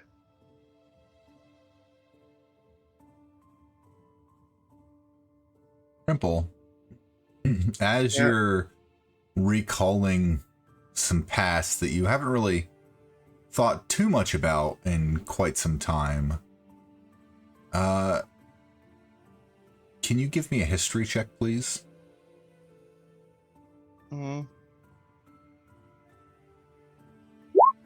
13. Okay.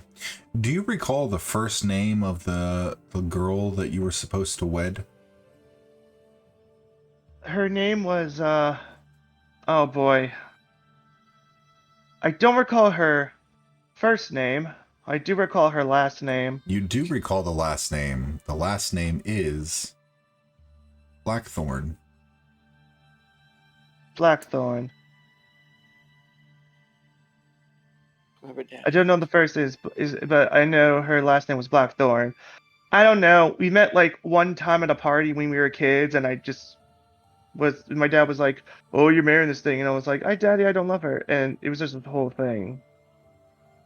I don't want to be too bardic about it, but some stuff was thrown, including an antique face from the 1300s. So, recalling that name with that history check, something pings in your head between the past and the present, recalling that name. But you can't seem to put a finger on it. Unless Rimple or Mark can, or quotations, Rimple. yeah, exactly. LeBron. I'm not giving you any type of, Yeah, anything. I know, Yeah. I know. I mean, the reason why I'm telling you this is, and just keep between you and me, I mean, you're the one I trust the most. We little folk gotta stick together. We're always looked down upon. But sometimes some of us turn that to our advantage, right? I mean, yeah. Anyway. Yeah, so that's my story. That's Rimple Muggin in a nutshell. And he Rimple pulls out the Muggin. photo. Go ahead and take a point of inspiration. Hey! Really quick, I want to do something before I take that, and then I'm gonna take out a photo, and you see this like old brown and white photo, or like this. I don't know. Photography exists in your world, Vito? It's like a pretty decent magically painted photo. Okay. Okay. So you take out this like really tan and white photo, and you see a nice show Galen. You see a robust, balding, handlebar mustache gnome. Near him, you see like an inch short, dark-haired, middle-aged woman. You see me at the age of like 6 or 7, and you see the man holding on to what appears to be a 1-year-old female gnome. That is my dad. That's my mom, and that's my baby sister. This was taking, I believe, when we were, I actually forgot. It was so long ago. And he puts the photo back. I could care less about my dad. I just want to see my mom and sister again. Where did you say you were from again? I am from. Shut up! I know. Neverwinter. I am from. Yep. Neverwinter. I am from Neverwinter because I had to pin Vito the message because he forgot my backstory. I didn't forget Shut it. up, I just saw Neverwinter. that Luskin was in there. Yeah. Yeah, I am from Neverwinter. We can always go back sometime. Once Oh. this is all taken care of. You know, my dad, he probably has eyes everywhere. He's not the mayor, but he funds the mayor, if you get my drift.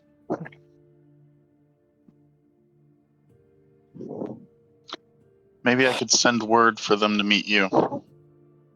I would love to meet my sister and my mom, but definitely not my dad. We didn't leave on broad terms, and it's been a decade since I've seen them last.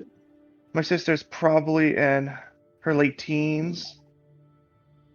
Actually, that kind of worries me. That if I didn't get married off to she, Well, I could always try to send animal message specifically to her now that I know.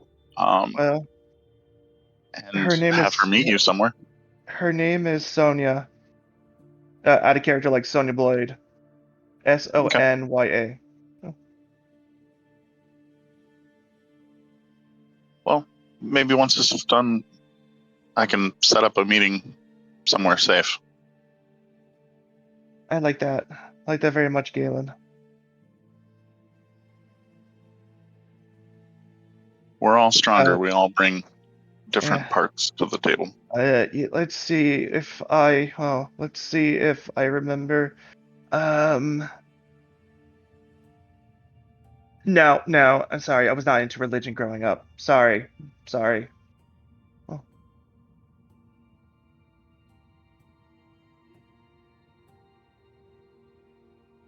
All right. Contemplating your past and discussing some intimate details between the two of you, you don't quite notice that the sun begins to rise as you continue the conversation for the rest of your watch. It goes without interruption. And it is a new day and a long rest for all of you. Yay. I'll stand up and put my hand on his shoulder as I walk away, and I'll say, "Your secret's safe with me, Professor," and smile. Thank you.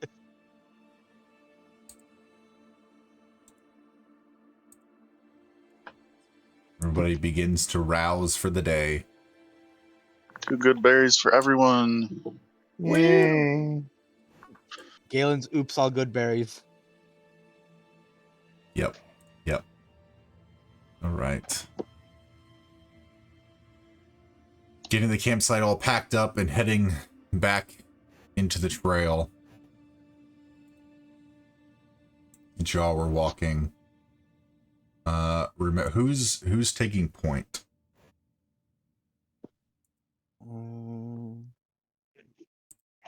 I'll take I middle think I of the will. pack. Oh shit. Yeah, I'll go ahead and take point.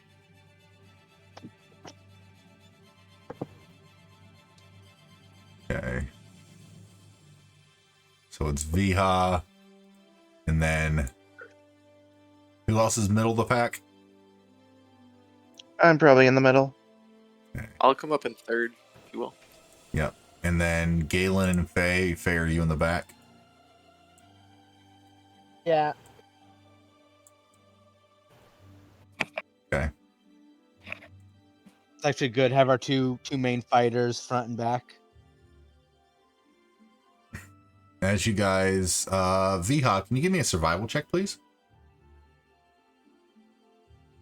Can do.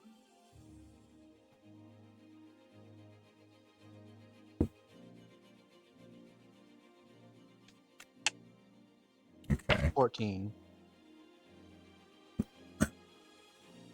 You guys travel for about 3 or 4 hours, and around midday, the wind begins to pick up, but it is buffeted a bit by the the proximity of the trees around you.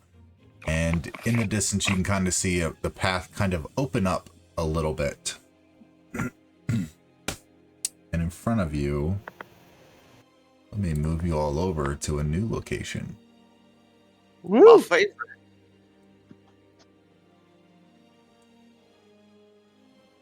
All right, opening up into a clearing, you see a large stone building that consists of 7 crumbling towers of different sizes and heights.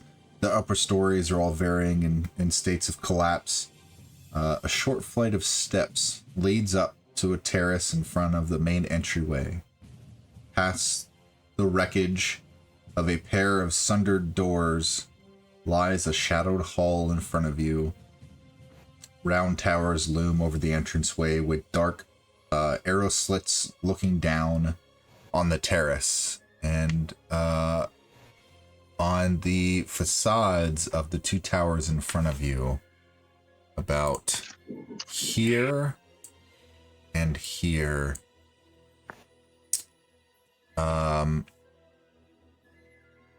Rimple, you notice something first.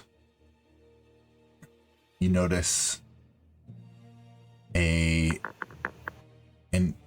family crest that you haven't seen in a very long time. A dark colored stone visage of a rose carved into each set of these towerway entrances.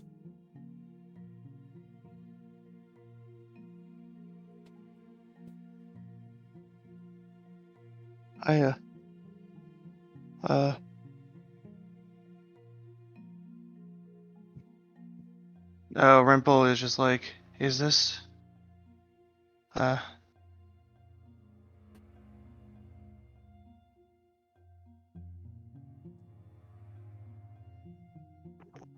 just walks up and just touches the rose. I think this is my family crest. Your family crest, you say? Didn't know you were a noble. Maybe, maybe not. So, it's not your family crest. Oh, okay. It is the family crest of a dear friend of your father's who wished to marry you off.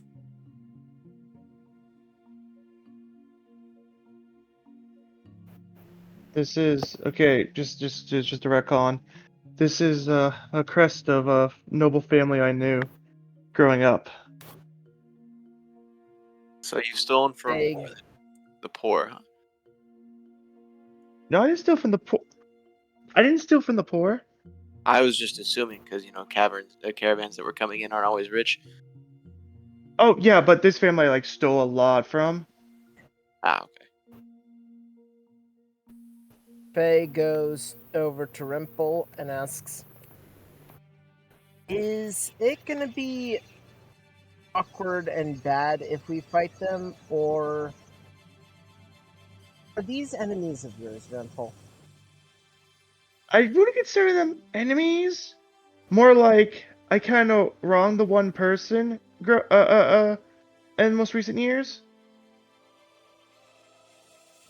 Who'd you wrong? The Blackthorns. How'd you What wrong? did you... Oh, you know, I may have stolen a priceless artifact from them and sold it off to a bunch of dwarves. Ah. Complication. Hearing Rimple say Blackthorns, Vihan they'll kind of look down and just think like, Blackthorns. Could it be associated with the stem? He's kind of thinking that to himself.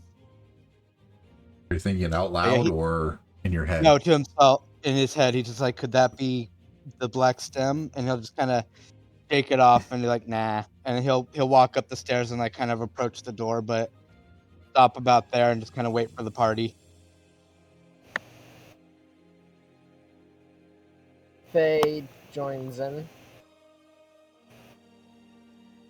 Sirius stands behind, off to the side of Viha, top of the stairs. I mean, we don't have to fight them. Maybe if they know me, I can maybe talk with them and we can come to negotiation. We don't have to spill more blood. Let's avoid spilling blood if we can, I think. Might be easiest to come out of this one on top without having blood on our hands. All right, just let me do some talking. All right, I know them personally. I can maybe calm the situation. So looking at everything, this location is decrepit and falling apart. Doesn't look like anyone's lived there in quite some time. See, guys, it's abandoned. So, like, why waste our time? Alright. Go ahead. I'll look at Rimple and say, well, since you might know the place, I figured you can take lead, be our tour guide. Sure. That's the rubble. That's the cave and ceiling. And there's the dead frog. So let's go. We have with plenty that- of amenities to not offer. Sirius walks through the door into the first room. As you walk in, Hey, doors Jones. stand closed to the north and south, with a crumbling mound of rubble partially obscuring the southern hall. To the east, a broad corridor ends in two more doors leading south and east. The corridor is cluttered with dusty rubble and fallen plaster from a partial collapse of the ceiling overhead. So there's a door here, door here, door here, and a door here. So, feeling Are you guys relatively... being silent, or are you guys just walking in? So I'm just feeling kind of relative- walking in. I'm trying to be quiet, but my character's going to cast Mage Armor on himself because he feels uneasy in the situation. If you're stealthing, give me a stealth roll. Without a trace. I'll cast Pass Without a Trace. Okay. Oh, nice.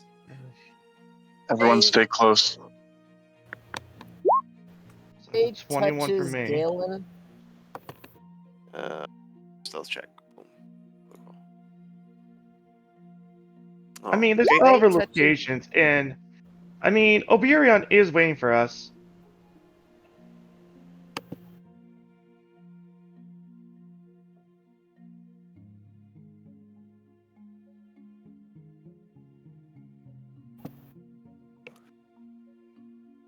So what would y'all like to do? Y'all I'm- enter. You got doors to the north, south, east, and southeast. So attempting to be quiet, but also a little oblivious to his surroundings, Sirius is going to slowly walk up to the top two doors and not overtly yell, but he's going to say in a normal voice to them, well, it's clearly abandoned. It can't be that wrong. Let's just at least see what's here. I'm going to make my way towards the southern door and not open it, but just kind of wait there. And Sirius, you're opening this door, you said? I'm just standing there. You're just standing there. Faye. Can I have you... Ready to- Yeah. Rimple casts his mage hand and close every one of the doors they opened.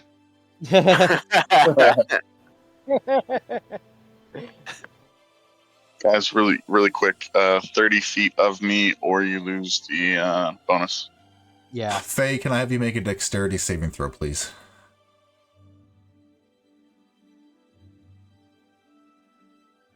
Save, dex save, dex save.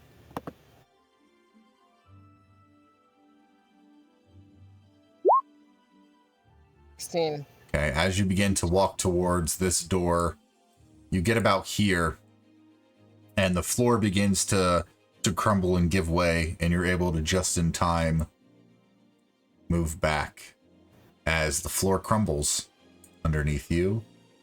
Let me give a little... let's see. One moment. Make that square look like it disappeared. Oh, hang on. Control Z. I'm changing this to rectangle. There we go. So yeah, this floor dropped down about 6 or 7 feet, just crumbled below you, and you're able to jump out of the way just in time before you fell.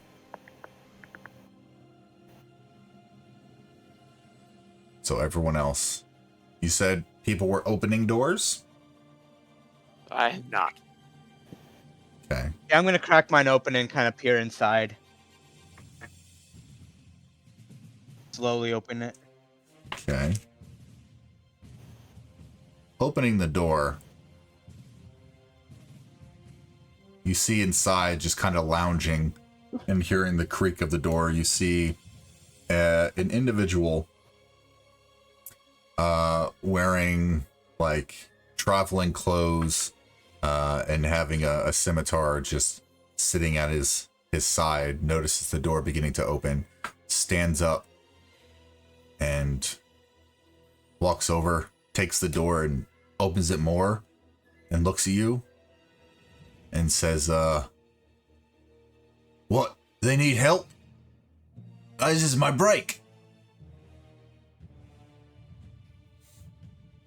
I'll say, Wait. Sorry to disturb you. I don't recognize you. Who are you? I am but a traveler. You don't belong wander here. And he brandishes his scimitar at you, and he tells you to leave as he begins to force his way out for you to, and he begins to push you towards the main door area. I'll hold up my hands in like a surrendering pose and like consider it done, and I'll start walking back. And he gets out here. You'll start walking back. And he gets out here and he looks, and he sees all of you standing in the hallway. Hi, how are you? Actually, weird. He does not see Faye or Rimple. It's weird. He goes, What are you doing here? You don't belong here. This is private property. Leave.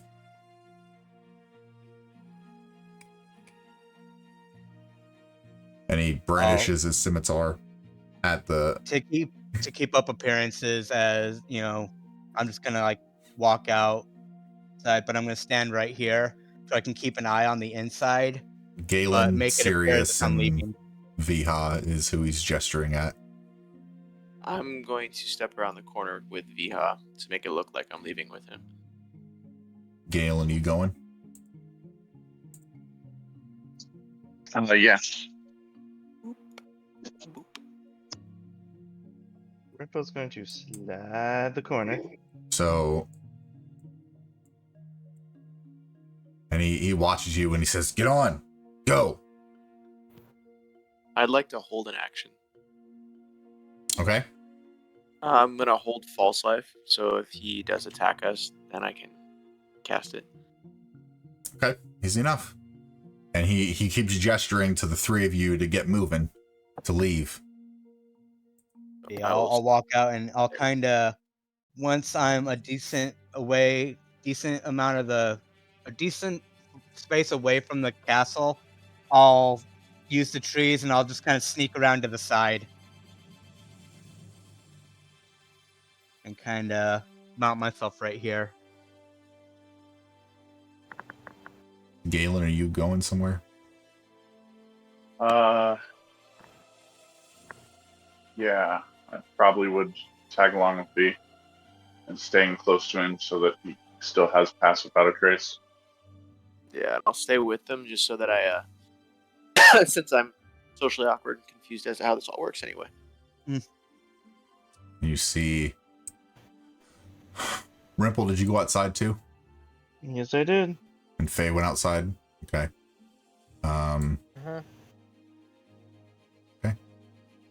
Disappears back in, and you guys now are outside once again of this supposed to be abandoned castle or abandoned fortress estate, I guess. I'll shrug my shoulders like so much for abandoned. I tried to warn you guys.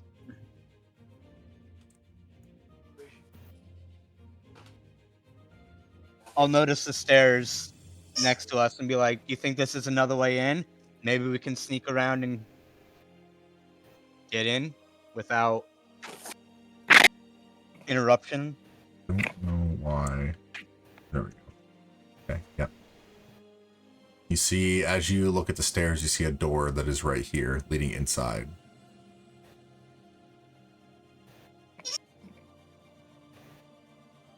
As you all reconvene.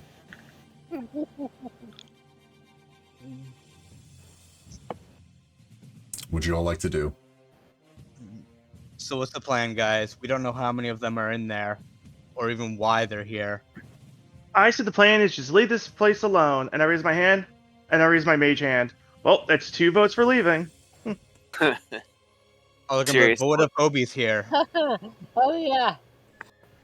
Serious. All in favor of staying here? Yeah, Cast Sirius Mage Hand. is gonna look and say, well, we did say we were gonna find Obi. If anything, from the books I've read, the more a place seems suspicious, the more I want to check it out. And he's gonna walk towards the stairs. DM, would we be under the understanding that this is the keep that we saw in the vision? Could be. Yeah. Possibly. Or was... Vihan's just going off of assumptions.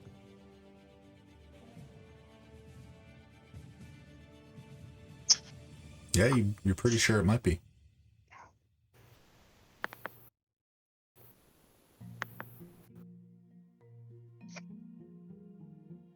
I'm gonna go ahead and roll for stealth to get that ready. So with the plus 10, it'd be 28. Okay. Doesn't pass without trace last like 10 minutes? It lasts an hour. Yeah. Well, pass without a trace does. Your stealth, however, does not. Well, I thought Galen cast pass without a trace on all of us. He did. So you all get a plus 10 to your stealth checks. That doesn't mean your stealth stays up for an hour. And Galen got the plus 10. He's so stealthy. Is anyone else stealthing? On a stealth check wants to open this door and take a peek inside. I'm going to try and stealth. Let's try to fix the whole mage armor thing. Or a 7, because I am so good at this. It's a 17 and 22. Got 12. Oh, because the pass without trace. Yep. Guess I'll stealth. 30. Okay. Let me Rimple just is shift invisible. Hang on, give me 1 second. Let me redraw something here.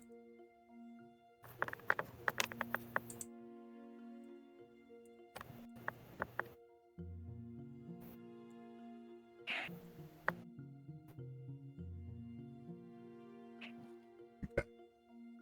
I did not draw something properly.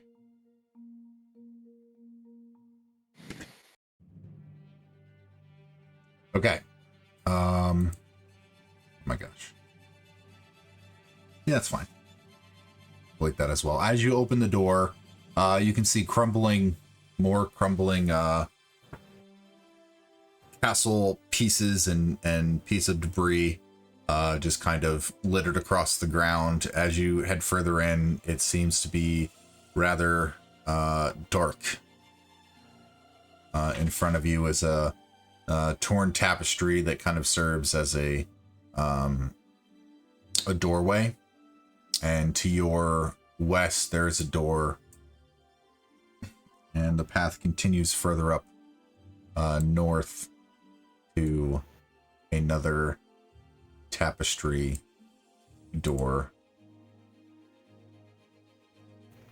A continues going forward.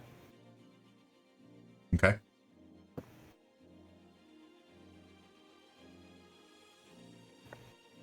Guess I'll continue forward too. I'll just stand by this door, but not open it. Okay. Yeah. Yeah, easy enough. You guys are pretty quiet as you guys are moving. I need to stay near Galen though, so I'm gonna stay outside with him.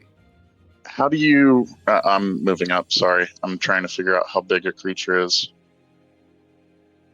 1 square would be small, medium, right? Yeah. Yes. And What 4 are you squares trying would to be do, Galen?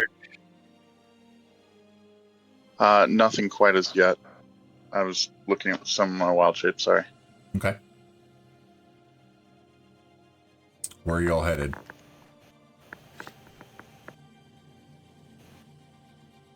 Yeah, I'm just gonna stand by the door, but like look towards the party to see what they're doing first before I make any actions. These are basically walls of rubble. They're kind of, yeah, basically walls of rubble. Okay.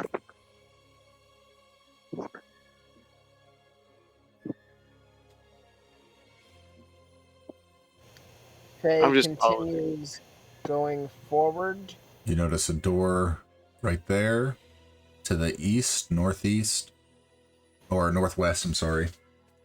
And Faye, you notice a door to the east. I'm gonna try and do another health check. I'm not noticed. So we're still using the stealth check. I mean, you're more than welcome to re-stealth. Go for it if you'd like. But I will say that you're still holding your last roll. Oh.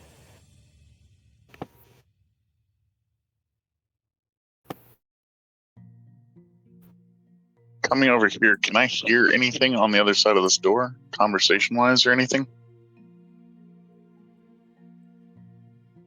No, you cannot. Well, you do hear a little bit of crackling of like a fire. Okay. I'm going to throw you guys over somewhere because I have to do something real quick, and it includes revealing something to you guys. So I apologize. Give me 1 second. Okay. Sorry. You're All not right. forgiven. I refuse. The party blinks their eyes. Out of nowhere, they're back in the forest. Yep, this was just a vision. You didn't see anything, right? Okay. Let me pull you guys back. Sorry. It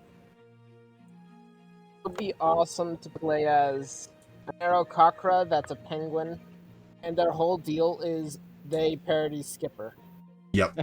All right. So Galen, you hear flickering of flames from behind that door. Just a little crackling. What's everyone doing? I'll go back to Tries this to open door this and door. I'll listen. I'll see if I can't hear anything on the other side. Okay. Inside, you hear little gibberings of what languages do you speak? Common, Elvish, and then I have my telepathy. Okay. You hear and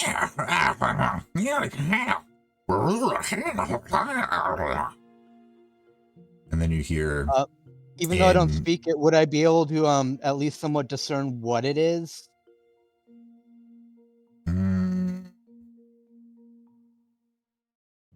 nothing that you've come across yet. Okay. But then I'll you do use hear I'll use my psionic mind to let the party know, like, I hear something here. It sounds like chattering. then you hear Are we able to reply to the sonic mind or no? Not telepathically. I'm gonna walk up behind Faye. I'm going to whisper to him, Well, let me cast comprehend languages real quick. I'll see if I can understand what they're saying. So I'll cast as a ritual, which takes 10 minutes to cast, so it's going to take me a second. All right, so you're going to spend the next 10 minutes casting. Is everyone waiting for him to do it? Yeah. I guess so. No, Faye has special item. Okay. A silver pendant. Okay. Faye use it to listen in on what's happening on this side of the door. Faye does not hear anything from that side of the door. Faye where you can are. open the door. Yes. Sure. As you open the door, give me a second.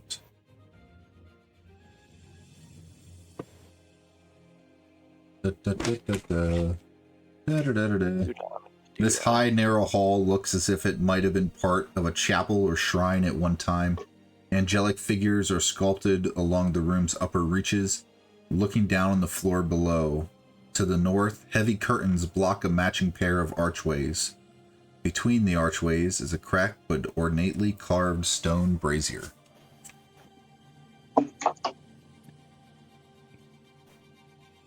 Can I investigate the room? Sure, go ahead and give me an investigation check.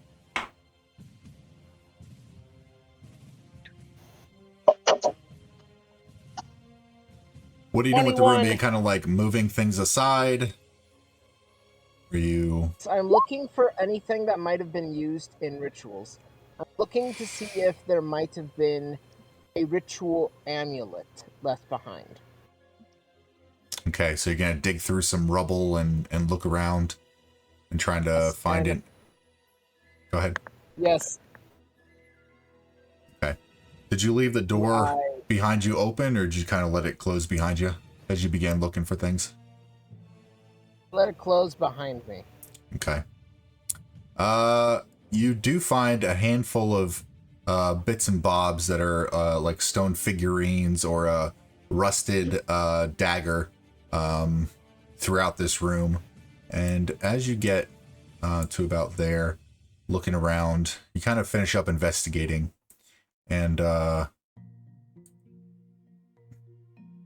you hear this kind of plop from behind you. And from the ceiling drops a creature with like tentacle appendages and a sharp beak, sharp maw. It opens up, and as soon as you turn around, it reaches out and attempts to snatch at you. It will try to use its tentacles, and I will display what it looks like. Hopefully it doesn't give you the entire thing, just the image. That's cool. That is. Wow. Oh, it did it twice. That is what it looks like, and it drops down. And let's see. I fought one of these in a previous campaign, only it was much Does much a larger. 22 hit?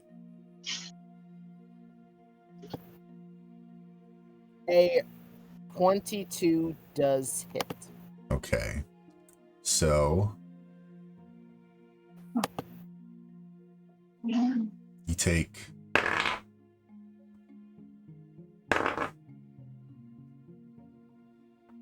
9 points of slashing damage. And as it reaches with its tentacles, it will take its beak and try to snap at you. Or Jesus, that's another 22 to hit. And you'll take That hits. 8 points of piercing damage. Ouch. And I need you to make a dexterity saving throw, please.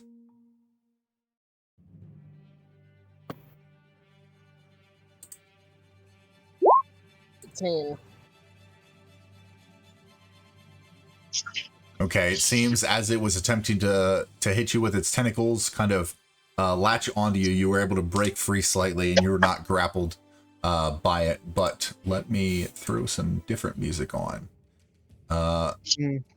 And I need, hang on, give me 1 second. All right, there we go. I need everyone to roll for initiative. Don't forget to click your token.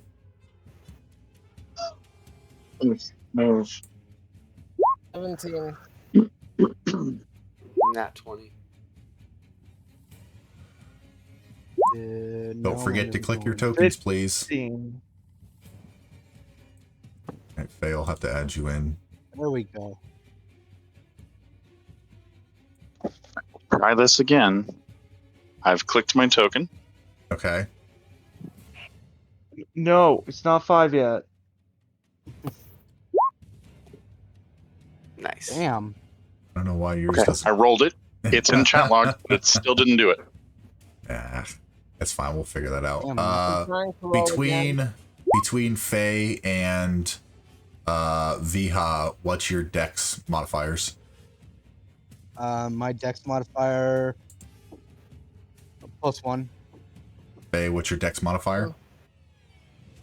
It's +1. Okay, can I have you each both roll just a flat d20 for me?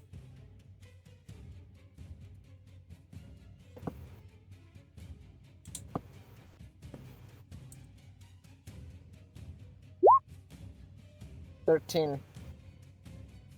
Okay, so Faye will go first. Between the two of you. Easy enough. And Galen, yours was... Roll 20. I'm taking that. I've got it. Okay. And I then... cast Give me 1 second.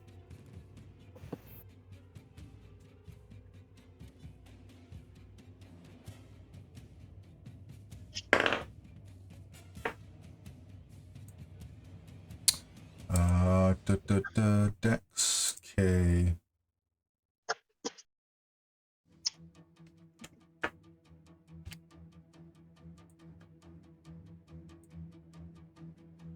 Okay.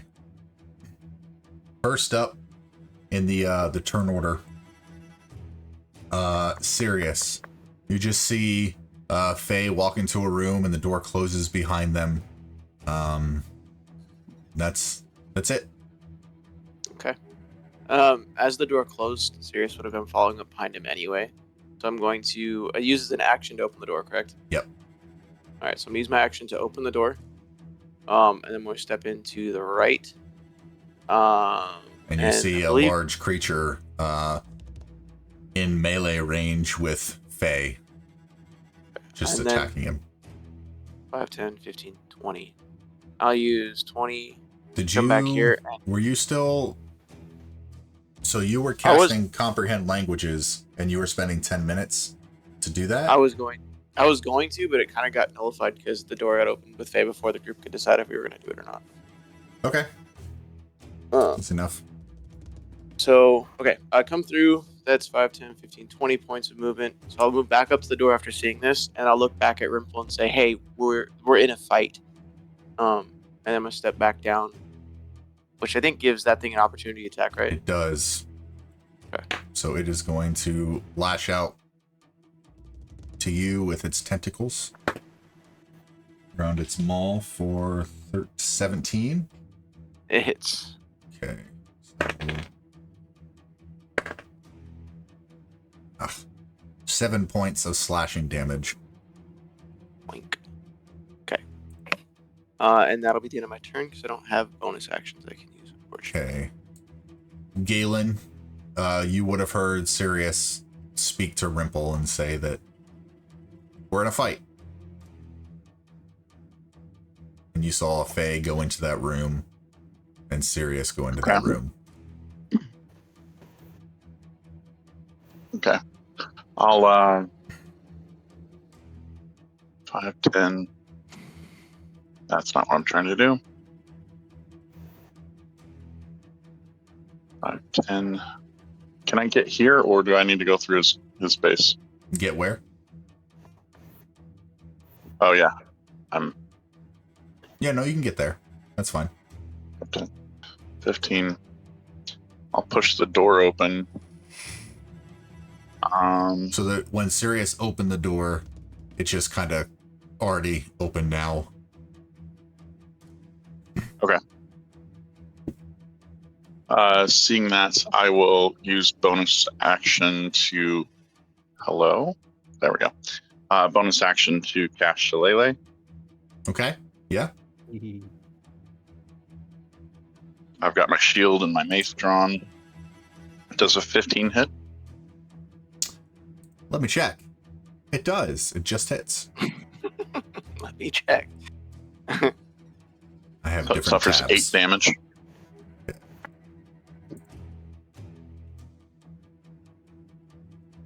It takes it, and it looks a bit angry. It kind of turns in your direction, and its tail is kind of slithering up into the air a little bit. Did a little bit of damage.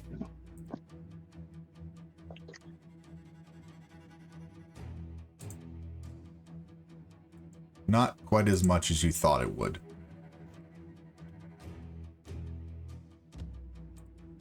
Anything else? Any more movement you want to do?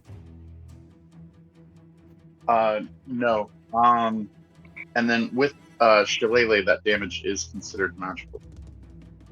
Okay. I don't know Yeah. if that Yep. changes anything. Okay. No. I'm holding ground. Actually, yeah, no, that's all I've got. That's all the movement. Done. Okay. Easy enough. So, the creature here, having turned and seen you, will reach out and lash out to you with its tentacles.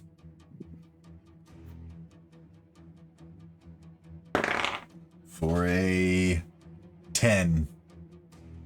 That does not hit. Okay. And it's just going to look around angrily, and it is going to go up, is going to climb against the wall, and it is going to skitter up about 10 feet and move to about here.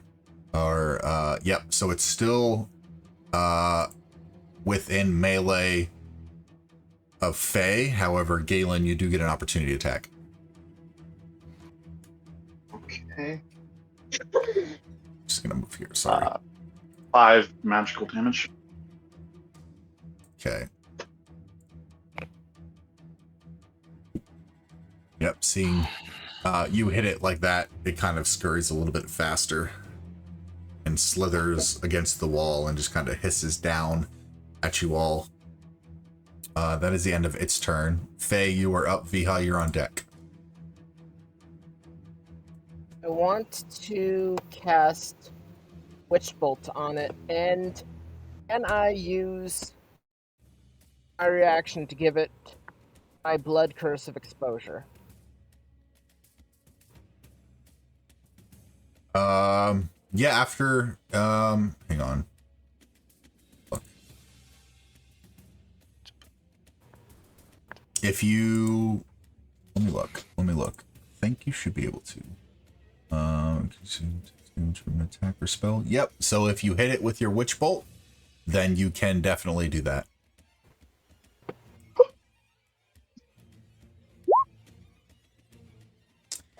That 9. does not hit. The Witch Bolt flies from your fingers and impacts the wall just beyond it.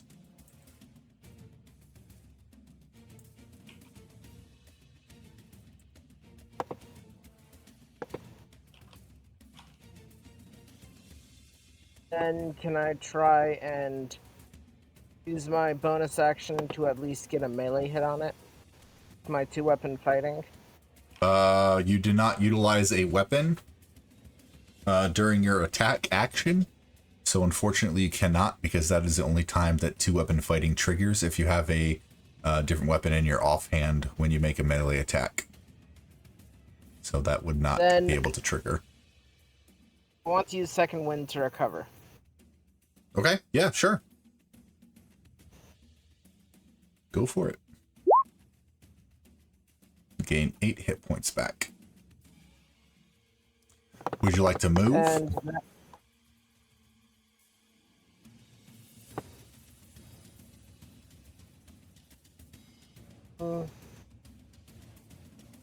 Would like to move further away from it, yeah. And that ends my turn. Okay. As you move further away from it, the Grick will take an opportunity attack with its tentacles to reach out and attempt to snag you. For a 10 to hit. Doesn't hit. So that misses you. Okay. And that's the rest of your turn. Viha, you were up. Rimple, you were on deck. Yep. Quick question about that. The sword I got, the Justice. I wasn't able to find it to add it to my inventory. Is it the same stats as the longsword I have? Just for like damage purposes. Your longsword is damage purposes. No. So let me add it to it for you. Because I unlocked Homebrew, but did you go back through and look for it? Yeah, I went under manage inventories and I was searching for it, but it didn't bring up anything. Give me a second. Let me add it.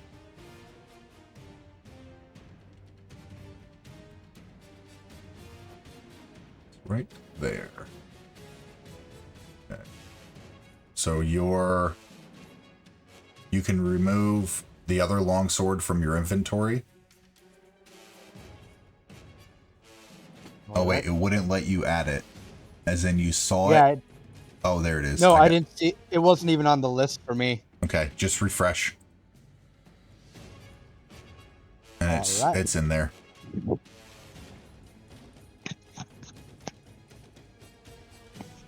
Okay. Hearing there's a fight, Viha, he's gonna dash to the room. So he'll definitely be able to make that. So 5, 10, 15, 20, 25, 30, 35, 40, 45. Yeah, doing a dash, I'll run into the room, get right next to the creature, and then I will swing my Justice at it. For 23 to hit. That does hit. Refresh before you roll damage. Refresh your page.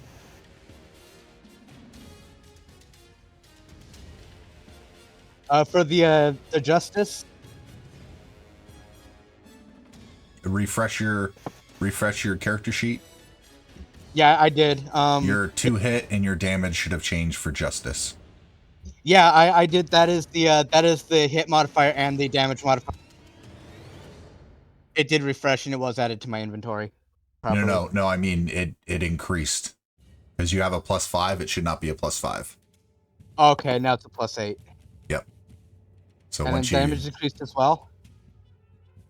Yep. Okay, so I'll reroll damage. So you can just add 3. Are you swinging one-handed or two-handed? One-handed. Okay, so 9.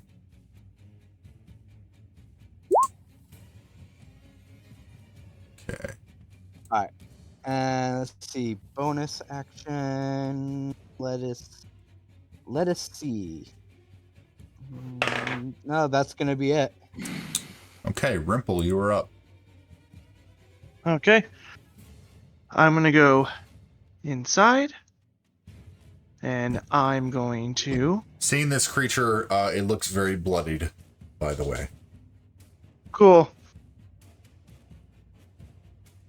I'm going to roll my Sharpo. Okay. 22. That definitely hits. And I'm going to roll the damage. Whoa. That is 5 piercing. Okay. Got it. Anything else you'd like to do? It looks like it impacted and didn't do quite what you thought it would do. And then it takes a little bit of damage. A bonus action. Hang on. What you got? 1 second. Let me just check this out.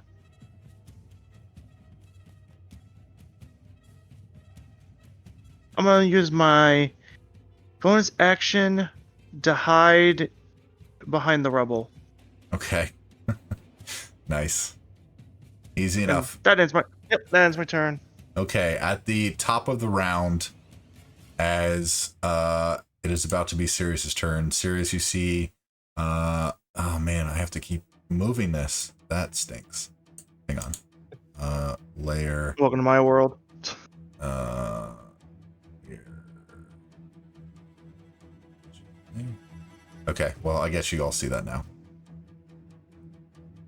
Out from... Yeah, you all saw that. That's fine, whatever. Oh, okay, it's gone now. Ah, geez Louise. It went behind multiple maps. So, disregard that second dude, but I guess, Galen, you can see two individuals stepping out and just kind of looking at you all. You don't recognize this guy, either of the two individuals, as the guy that you came across before, but they come out and they say, see if I can...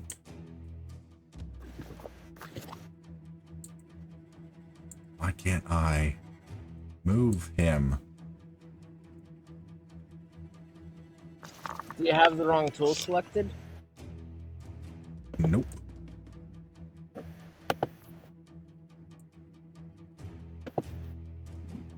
Anyway, I'll just do this. I'll figure it out. Okay, there we go. Don't disregard that guy in the background. He is actually underneath a layer that I cannot get to at the minute. For whatever reason. And they say, what? What's going on here? Is that beast at it again? And they will jump into the fray for... okay. Well, I guess it's not going to do much at the minute. All right. They will begin to look at this creature and kind of jump into the fray a little bit. Fighting on your side at the minute, it seems like. Sirius, you're up. Galen, you're on deck. Okay. I'm going to look at them and say, yeah, it's at it again. And then I'm going to cast Toll the Dead on the creature. Okay. It's a wisdom saving throw 14.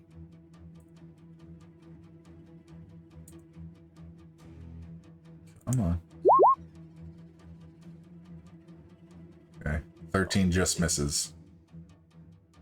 Fails. No. Oh, okay, fail. I was about to say, hold on now. I'm going to roll that.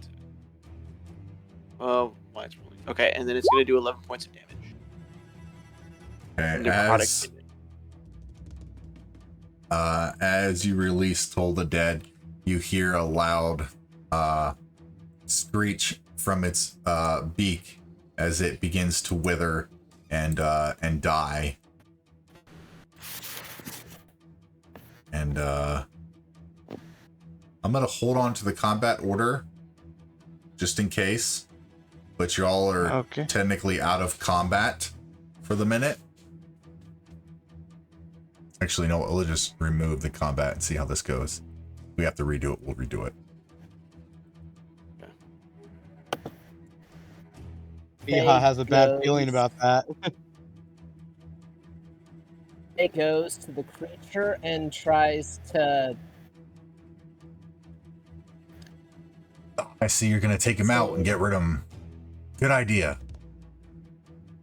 While they're doing that, I'm going to pop a good berry. It's 4 points of health back, right? Yep. Okay. And then I'm going to cast False Life as a level 2 spell on myself. Okay. It tries getting some blood from it, but it's like jerky now. Okay. Sure. The individuals kind of step into the room a little further, and they're like, that creature always causing issues. We just kind of left it in here. Did you all forget that that's where we kept it? Or Must have just slipped my mind.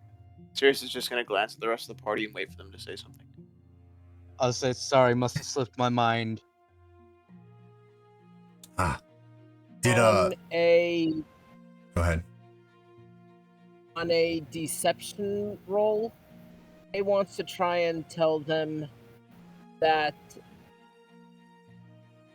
she's one of the new hires. The whole group are new hires. They turn to you, Faye. And your roll has to be high. 16. The one adjacent to you kind of turns to you and walks over and says, I knew we had new hires, but they were supposed to remain in Phandelver. I don't recognize you, though. Who are you? And he just kind of has his scimitar at his side, kind of like rolling it in his hand. I am Faye Truefox. Okay. I only just joined. It's not even my first hour on the job. And you say this creature has been here a while? He'll look at you quizzically and say, "First hour. Where did you come from? Why are you here?" And the other one just kind of walks over here. I'll kind of interrupt. I'll interrupt the conversation and say, is there any other creatures you need taken care of? Any other things giving you troubles here? And he'll just kind of stay quiet and wait for Faye to answer. I come from Phandelver. I was looking for work and thought working in a keep would be a good opportunity for me, and so I am here. And so I also would like to dispose of this monster. And still eyeing you with suspicion, he'll ask, "You're a new recruit." Yes. New recruits don't come here. They stay on the road. You said an hour ago? I got a message to come here. He'll look at his buddy. And then he'll look at the rest of you.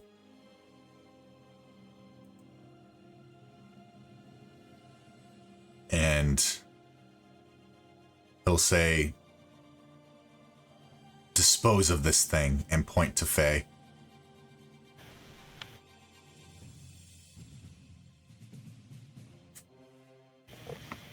Faye, out of curiosity, decides to bite one of the tentacles of the thing. So Vihan, Sirius, and Galen, you were just instructed to dispose of Faye. The two I didn't know they were pointing I didn't know at they were looking Faye. at us. They looked at the three of you and said, "Dispose of this thing." I completely misunderstood that. Yeah, saying for you to dispose of Faye, and the two individuals have their scimitars out and in a stance. The one on the left, closest to the door. I think if I shift, I can hit. Yeah, that one. Yep. I'm going, as soon as they say that, I'm going to look at them and just going to, like, kind of slight nod and wink, and I'm going to cast Chill Touch on him. Okay. Look roll for a 25 to hit. Okay. That hits. They cast. Hang on. And damage roll. 4 damage. You see this guy here kind of grab his head and it's like a brain freeze. Just kind of grab his head. And I'm gonna say that I need y'all to roll for initiative again.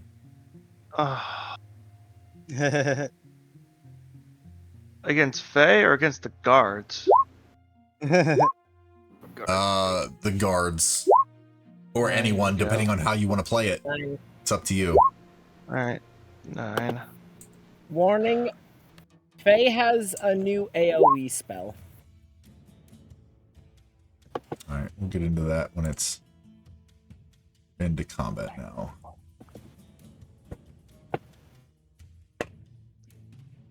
Oof. Let me remove this creature there.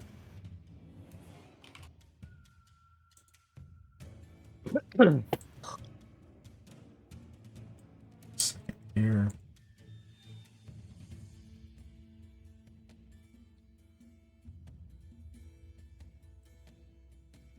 Okay, 1, 2. Oh, that's not what I want to do. 1, 2, 3, 4, 5, and then them. Okay.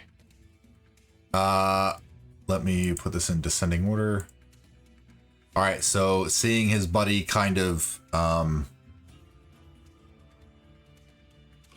struggle a little bit with some brain freeze and kind of drop his scimitar down to his side. The one to the north, not quite catching what's happening other than someone's doing something and assuming that it's Faye, will slash out to Faye with his scimitar for a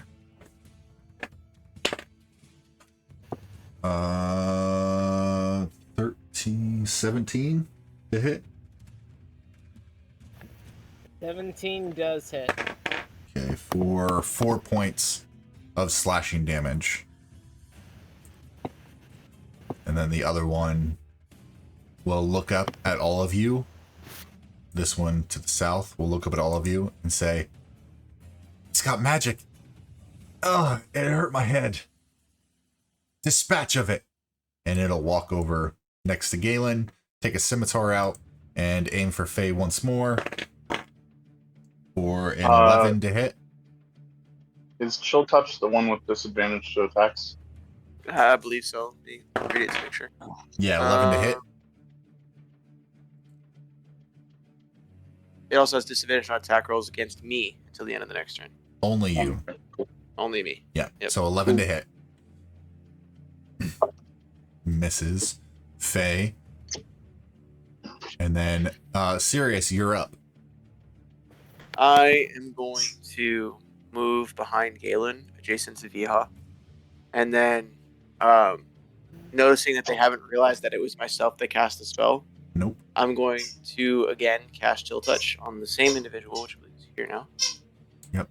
Yeah. So plus 6 to hit, or 14 to hit. Yeah, that'll hit. And then damage roll for 5 damage.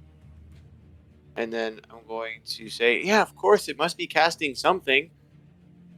It grabs its head and cries out in brain freeze scream once more. Anything else? That is the end of my turn. Okay, Rimple, you're up. Viha, you're on deck. Yep. I'm going to get out of my hiding position because I have no idea what's going on. Yep. I'm going to see these guards going, "What's with the guards?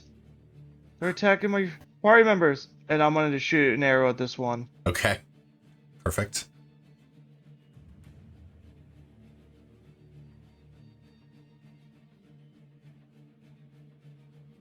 Oh. That misses. As you shoot your arrow, your crossbow kind of unhinges slightly, and the bolt kind of shoots off to the right a bit, missing Galen, Faye, and the guard person. And your crossbow seems a little out of whack at the minute. Anything else? No. Oh wait, that'll end your turn on that. Yeah. Yeah, that fumble. Fortunately. Yep. Viha. You're up, Galen, you're on deck. Alright. I'll kind of walk up behind this guard and say, well, what do I want to do? I'll kind of grab him. No. Good, I'm just gonna take out my longsword and say, all right, didn't want to have to do this, but I can't let you hurt my friends.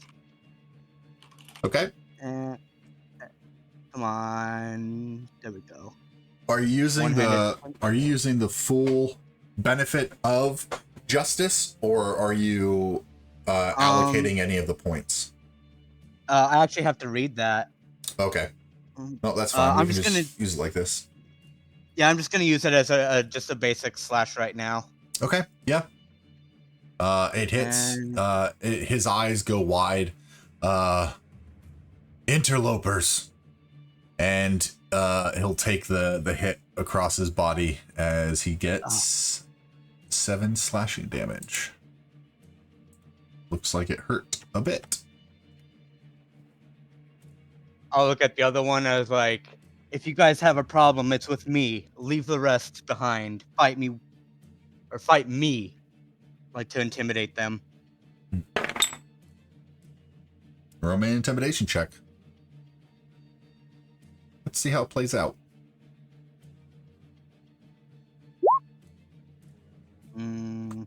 Okay. No, not that great. Got it. Any movement or anything else you want to do? No, that's it. Just Okay. trying to draw their attention to me. Galen, you're up. Faye, you're on deck.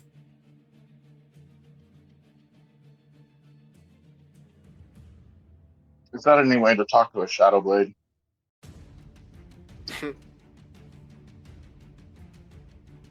Are you speaking to the one that said interlopers? Yeah. Yep. Says, "Your Shadow Blades, what is this one doing?" That's all he says. And he points, when he says, "What is this one doing?" he points to Faye. And then he also points to Vihan. We're on the same side. You attacked us first.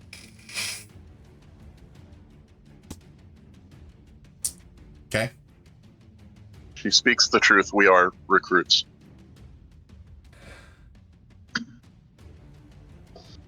I'll let him respond back, and he says, he's like, "This one lied. So we had to remove them."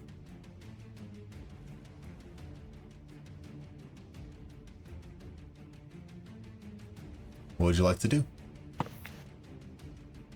Can I say one more thing? Sure. Stand down. It was a misunderstanding. We've cleared the old manor, and we've done some roadway work as well. All right, give me a persuasion check at advantage.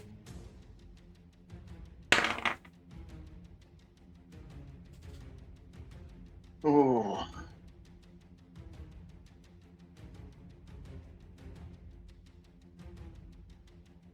Uh, 20. Okay. Nice.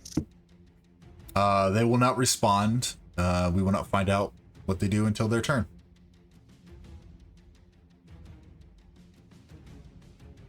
Anything else you'd like to do? I'd say that pretty much took up your action to do that. Yeah. Yep. Yeah, I'm done. Okay. Faye being sliced by these individuals, and then everyone starts talking. What are you doing? You're up.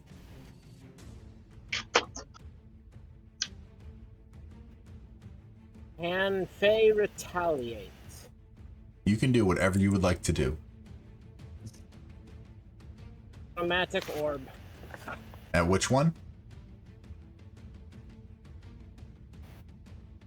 This Okay. one.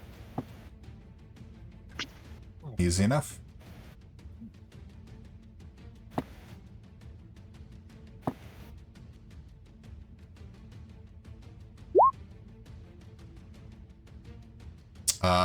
It glides by the Shadow Blade and past Vihan. And since it still works, even if it misses, Just realized this attack is about the size of a baseball. It is.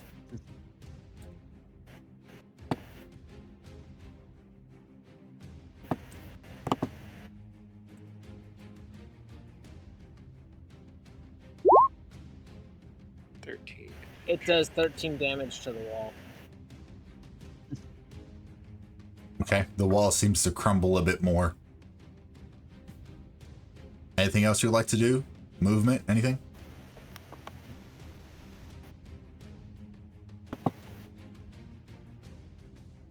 Can Faye cast shield?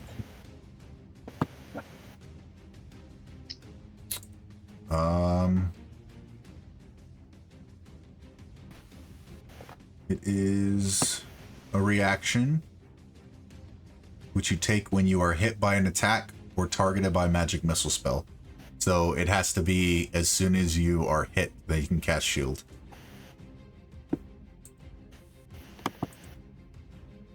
If you are hit, you can use it as a reaction to being hit. Then there's nothing I can really do right now. Okay. Now it's time for the Shadow Blades. Hearing what Galen said and planning to drop their weapons and just converse, and then Faye attacking one, the Shadow Blades will become confused and say, "How dare highwaymen attack us? We can always find more." And we'll continue to slice at Faye.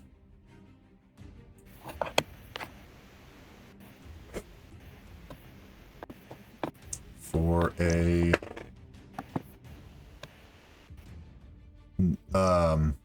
21 to hit. I take the full damage. Okay. You take 8 points of slashing damage.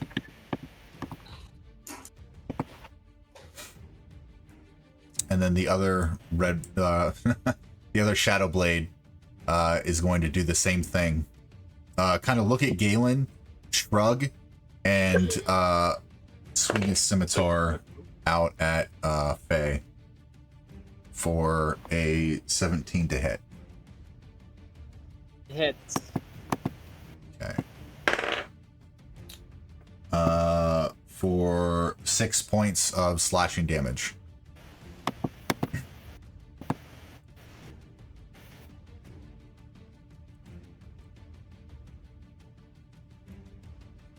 And then the one to the east will move up and say, I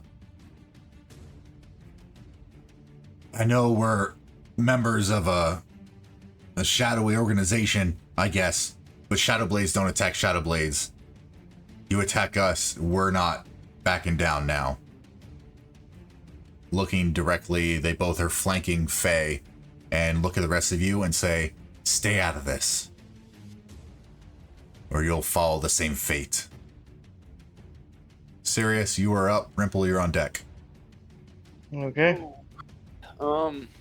It's kind of a pickle.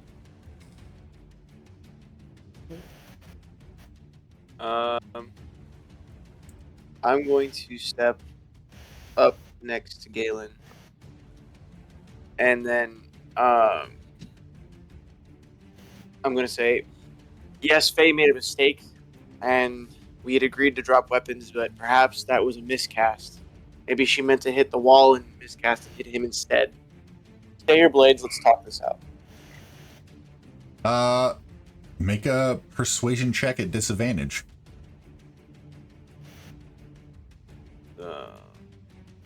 Roll 1, and then public roll again. That's not going to work. Yeah, 5. Okay. And that would be my action, correct? Yes. Okay, end of my turn.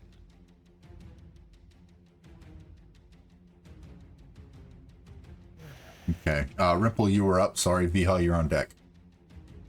Alright, I am going to use my bonus action Steady aim for advantage, and then my action to shoot this guy. Actually, you know what? Shoot this guy Okay. Shoot away. It's with all advantage. Rising missiles. Yes. Alright.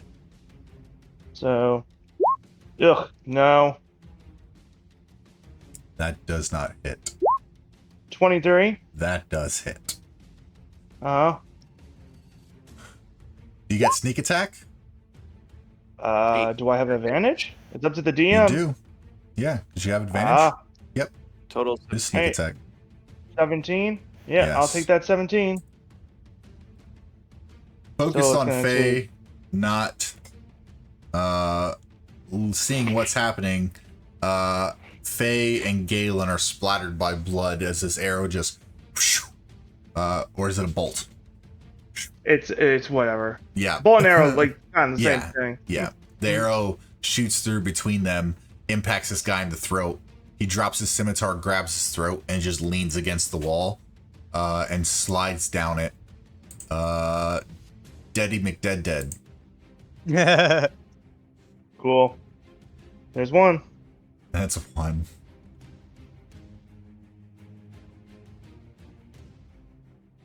Anything else? Nope. Bonus action? I did use bonus action, steady aim. Oh, that's right. That's right. You did. Yeah, Vihan, you're up. Galen, you're on deck. I'll look at the one that's in between Faye and I. Say, well, if we can all just be replaced, I don't see why you can't be either. And I lash out another swing of my sword. Okay. Two-handed this time. Okay. Yeah. That'll hit.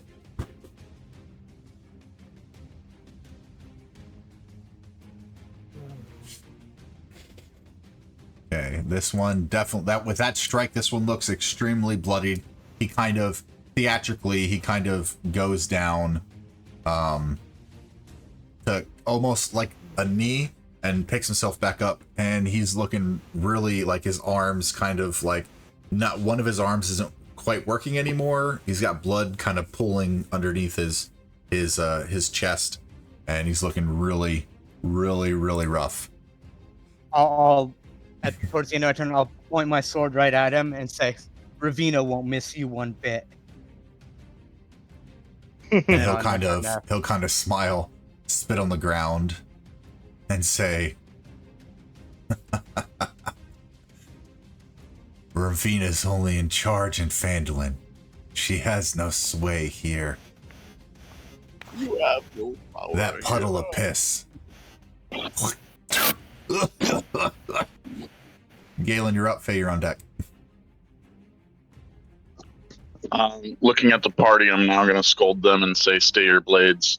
Looking at the injured guard here, I'm going to cast sleep on Faye. Okay. Roll your, 5d8? Yes. Okay. On just Faye or both of them? On just Faye. Just Faye. Okay. Easy enough. Roll a d8, hope for a 5 or higher. Or what?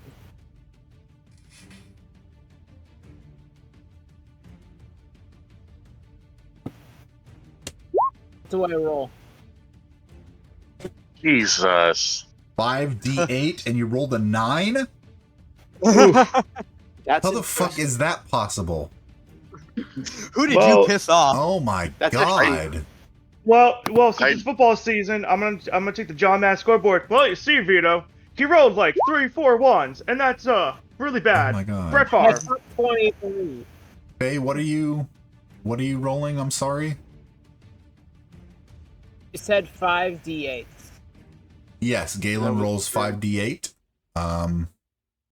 Galen, as you cast this sleep spell, not completely honing in on its power, it fizzles and you hear an audible as Faye does not fall asleep. Okay, I bonk her. I bonk. I have no idea what's going on. I just walked into. There's infighting. There's Yep. not I'm bonking infighting. you. Is sleep in action? Sleep is an action. It's a spell. Yeah. So you cannot bonk. Not even with the shillelagh. Okay.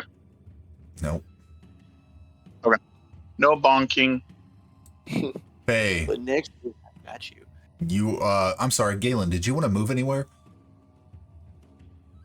Nope. Okay.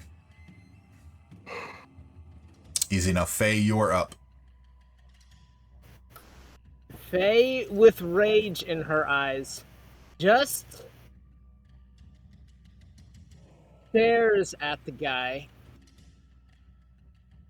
exposing her teeth, wanting to make an improvised attack, to literally bite his head off. Use your unarmed attack.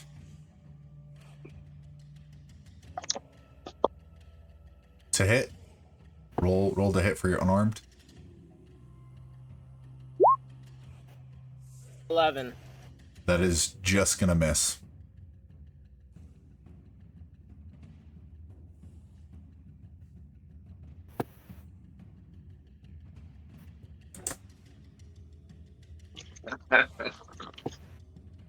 Okay, then what can I do, aside from move? Do you have any bonus actions that do not require an action to do? No. Okay. Yeah, then you can really only move.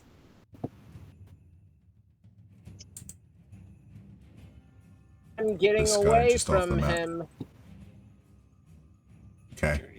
And as you leave, he is going to swing out his scimitar at you for a 15 to hit. He gets Quick in question. one last. Since I'm I sorry, have does that- protector, I'm sorry? He So gets since in I have- the hit. go ahead. He hits. Viha, you were mentioning about Protector? Yeah, I was gonna say, since would I be able to use a reaction?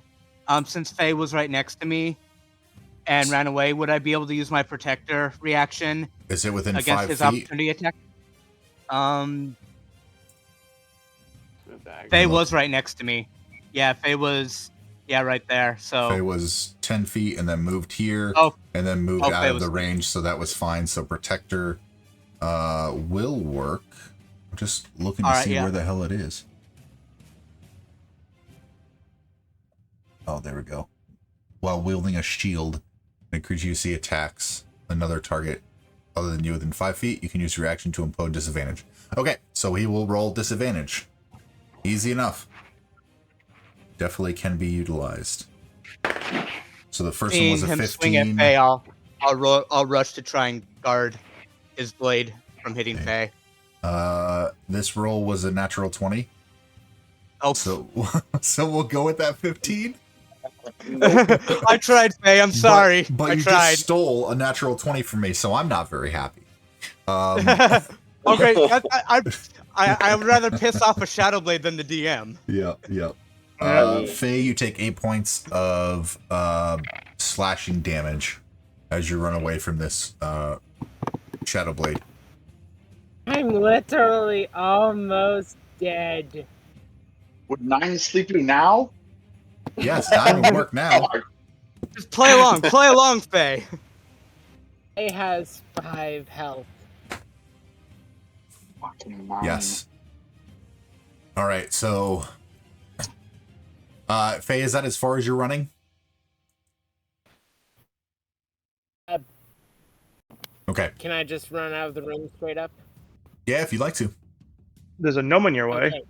Oh, there is He's actually. just gonna jump over you. That's fine. Quick question, Need DM. to. I like step over. DM Yes. called for me. Galen. Attack of opportunity? Yes. If you would like to take it. but it needs to be a melee weapon attack. Yep, shillelagh. To bonk. Yeah, now you're I trying to bonk. bonk. Okay, let's see it. 7. No, does not hit Faye as Faye continues No, on. I'm sorry. Oh, The damage damage was fucking. How do you get that back? hang Your on, let hit me was a look at 23. You rolled a 23 Yes, to hit thank you. 7 Yep, damage. 7 damage. Okay. Faye, as you get to about here. Well, let's say you were actually there. V, are you gonna defend against me? No. Right there. Okay. That's fine. Faye, take Hey, you said Galen. 7. Galen. Yes. I'm Yes. sorry, but you're hitting a comrade, and I cannot stand for it because I have no idea what's going on in this room. Galen, silvery barbs. Reroll that reaction. 20. Yeah. All right, reroll the Okay. hit. That's fine because protection. He already blew his reaction. Perfect. So that works. Yeah. Fucking 12. Miss. So much chaos. Can 12 misses. Can I take my opportunity attack then? If you would like to. To bonk the mammal. All right, also hit 11 to hit. Misses. Oh, Okay. the wild Faye, cards. you end up where you were before with 5 hit points. So if you want to give yourself back 5.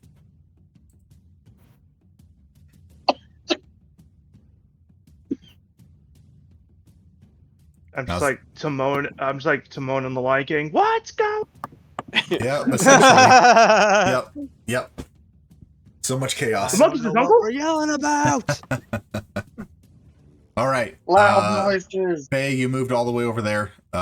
Everyone tried to bonk you. Did not seem to work. By the way, I could choose another creature to get advantage on the next attack. Yes. I'm gonna choose it myself because Okay. of silvery bars. Yeah. Sirius, you're up. Okay. And I can tell that these Shadow Blades are still intent on hurting Vihan Faye, correct? Well, the Shadow Blade is looking, probably Vihan now as well as Faye. Okay. Seeing us attack still? Okay. Good to know. Did not see, so Viha tried to protect Faye. You guys were helping the Shadow Blade try to subdue Faye. So the Shadow Blade's still gonna... What? I said, yeah, no, totally makes sense. Okay. I didn't think of the protecting. Mm-hmm. Okay. In which case, I'm going to use Toll the Dead on the Shadow Blade. Since Okay. I couldn't knock out Faye, I'm going to try to just terminate the threat where it's at. So Okay. it's a Wisdom saving throw 14. Yep, they're not super smart.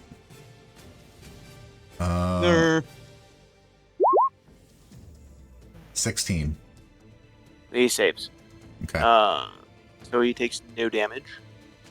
Got it. And then I'm going to move out the door behind Faye. And then, so that's 5, 10, 15, 20, 25, 30. Yep, I'll go just beneath him. Okay. I'm going to say, calm down, just stay here, let Galen handle the rest of it in the room. Okay. And that'll Rimple, be you are up. Viha, you're on deck.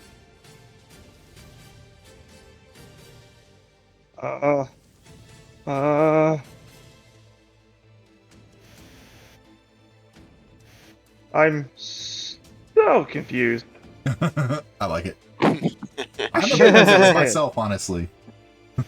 I see Viha attacking this asshole, Galen attacking Faye.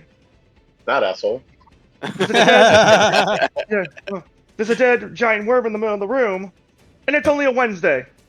Yep. It's only a Wednesday. Or It is whatever days Wednesday, D&D my has. dudes. Yeah.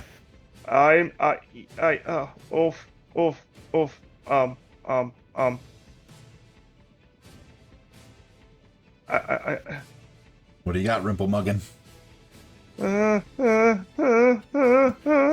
Just turns and hides. I cast fetal You position. know what? You know what? You know what? You know what? I'm gonna roll off. You know what? I'm gonna roll. See what Let's I do. see it. Yep. This I like is it. a special roll. Let's see what I do. Yep. I like So I it. enacted in silvery. Low. Act on silvery barbs. High. Dash out of there. Low. Sorry. I attack. I Who go do you here. attack? Right here. Okay. Advantage. Got it. The Yes. silvery barbs. You do have advantage. Alright. I can find the weapon. Hang on. You might Would also need be that. considered sneak attack damage, or no? Is he no longer sneaking? That's Oh, 12. he's got advantage, so he gets sneak attack damage. That's a 19 to hit. It does hit. That boy And, be dead. How do you kill this And- guy? Let me know. well, hang on. It doesn't matter. You had 1 hit point left. Oh, okay. You know, just right for the sternum. Right in the chest. And he kind of gets Alright. pushed back against the wall. And he looks at all of you. Blood sputtering out his mouth. And he says, should have stayed in water deep. And he just bleh, dies. Bleh. So you... I'm gonna see the everyone go like, that's 2! Make it 3! Want to make it a hat trick? 21. All right. And Oh, then, like I'll then You bonus all are action. now out of combat. Alright. Let me change the music back to get you back. Oh my gosh. Okay. I should honestly be expecting this. Wild cards. Yeah. I kind of feel like I do it's think that's the party name now is Wildcard. party name. What is Yes. going on here? And Party name Dazed and WTF. confused. yes, and now Faye has one simple goal in mind now. I'm All gonna. right, if anyone's Faye. opposed to gore, please get out of the room. I'm gonna before Faye starts devouring. I'm gonna start checking some pockets Yep. of the Yeah. guards. Or check pockets. Yeah, I'm gonna check pockets too. All right, everyone who's looking, give me an investigation check, please. Investigation. 22. 12.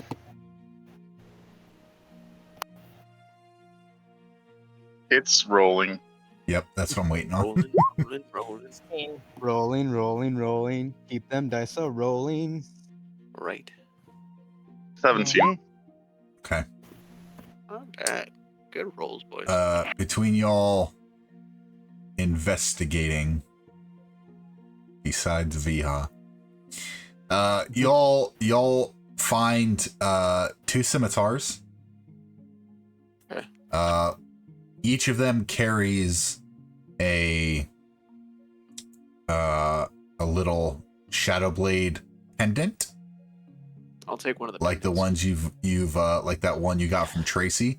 However, this one, it seems like instead of just the here, let me put it up. What not what this one looks like, but what the original one looks like, and I'll give an explanation. So on the outer portions of the blades on the side, they're kind of like gold in color. Fucking A, that's cool. Okay. Yeah. Nice. So I there, don't it's think- basically fancy to denote a higher rank. Yes. All right. Yes, Okay. they So are I'm- not definitely not highwaymen. I'm yoinking one That- of those so that I have a pendant. That's actually gonna be really good because Ravina and her gang don't know that Sirius is a part of our group. So if he shows up bearing the symbol of a higher rank, we could use that to our advantage. Awkward deception checks. I like it. Well, keep in mind there's supposed to be a boss coming to Phandelver. Oh yeah, that's true. Yeah. Additionally, I've got an idea. what you I got an idea. find. Hang on, let me let you know what the rest of you find on them. You find between the 2 bodies, you find 20 gold. Woo. 5-way split. Yes. Yep. You guys cool with a 5-way split? 15 Yep. silver. Yeah. Okay. 10 copper. Cool. Galen usually does the math. 20, 15, 10. Tell you what, I'll take the 15 silver. You four can split the 10 gold, the 20 gold if I can take the 15 silver and 10 copper. Sound good? Okay. Well, at least take 4 gold, you. That's fine. Okay. I'm not worried. And then I'll put the extra gold. each. Party fund? Well, yeah, but yeah. If he's not going to take it, I'm going to put it in party fund then. Oh, I'm taking Which 5 brings gold. Yeah, Ripple's no, I get taken that. But all the golds. Sirius was Sirius was going to pass on his gold, so I added 5, which brings us to 15 gold for party funds. Which is good because we're late getting back with the wagon. A little bit. So, as you guys kind of loot these bodies and just leave them set, Viha, you're holding on to the Highwayman Shadowblade coin, correct? You have that? No, we gave the original one back to Tracy. Oh, you gave it back to Tracy. Yeah. Yeah, Okay. just in case they did a union card check. Okay. Well, who now? Sirius has one, and who has the other new symbol? I'll flip it to Rimple if no one else minds. I would say I figured Rimple because he's right next to the body. Okay. So Sirius and Rimple Also- both have the next rank up of Shadowblade in their pockets. Woo! Who needs initiation rites? Just take it. It's yours.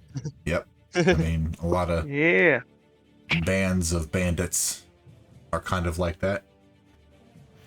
Can I turn my attention to the monster? Yeah, sure. Is there any kind of venom or anything that I might be able to roll medicine to get? Let me look at its stat block just to see if there can be.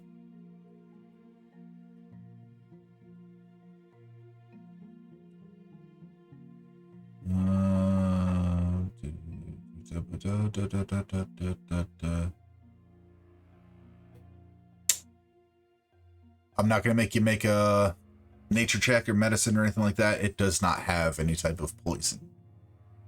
Okay. But it does have Good news pretty for sharp Faye. beaks.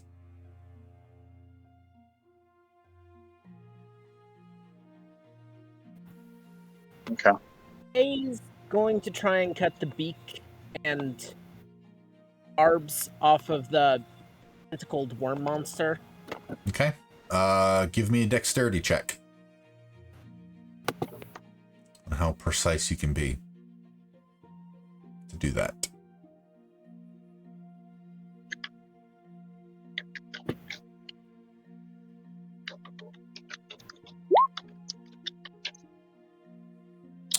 While you're beginning to carve the beak out, unfortunately both beaks crack and break apart, and you're not able to get any of the tentacle sucker sharp bits out. So you can't really garner anything from it. Okay. I was only gonna do that because of one small fact. I have 5 health and I am starving. I'm getting ready to take care of you. I just wanted to be able to go over the loot. Okay. Sirius, looking into that room, you can see a weathered altar that seems to be connected with the shrine area that you just were in. And it looks like there's a worn, bloody rusted dagger sitting on the altar itself. Other than that, there's really nothing else. Let me check. Let me make sure there's nothing else in this room. Okay. So I don't fuck you up on it. That's my favorite kind of fuck up. Come on now. Yeah. Oh, there is. Okay, there's a chalice on the table, and a censer, and the knife that is kind of rusted. Okay. I'm gonna step up to the corner, and can I tell that this over here is like a walkway? Over there is a door. Okay. So I'm gonna walk up to the altar, and I'm going to collect the censer and the goblet and everything, and I'm gonna look at the rusted knife and see if there's anything interesting about the items before I put them in my pack. The chalice seems to be a little worn, but it's got some dust on it. It looks like it hasn't really been touched. However, it does have like jewels kind of embellishing it a little bit. It's like a silver goblet with jewels and some gold filigree surrounding the mouth of it. Looks pretty ornate. And the censer looks in fairly good shape as well, actually. Might be able to, those two items, the blade is pretty rusted with blood and whatnot, so you can't really get much from that. But the chalice and the censer could probably fetch you a little bit of money, honestly. Okay. Sounds good. I'll put them in my pack, and then I'm going to come back to the other room. And I'm going to look at Galen, and I'm going to hold the censer out and say, hey, you might be able to use this. I think it might be good for what you need for your religious type of stuff. Can I cast magic? Yeah, sure. Okay. I'll go ahead and take it. Do I see anything in any of the other items? So where you are, you don't detect anything from what he's holding, but you catch glimpses of things from each of your party members. However, the brazier that you all are standing around, you get a faint glow of transmutation magic coming from the brazier itself, from inside the brazier. Okay. Can I do two other things really quick? Yeah, what would you like to do? I'm gonna rip the bow or rip the arrow from this guy's neck. Okay.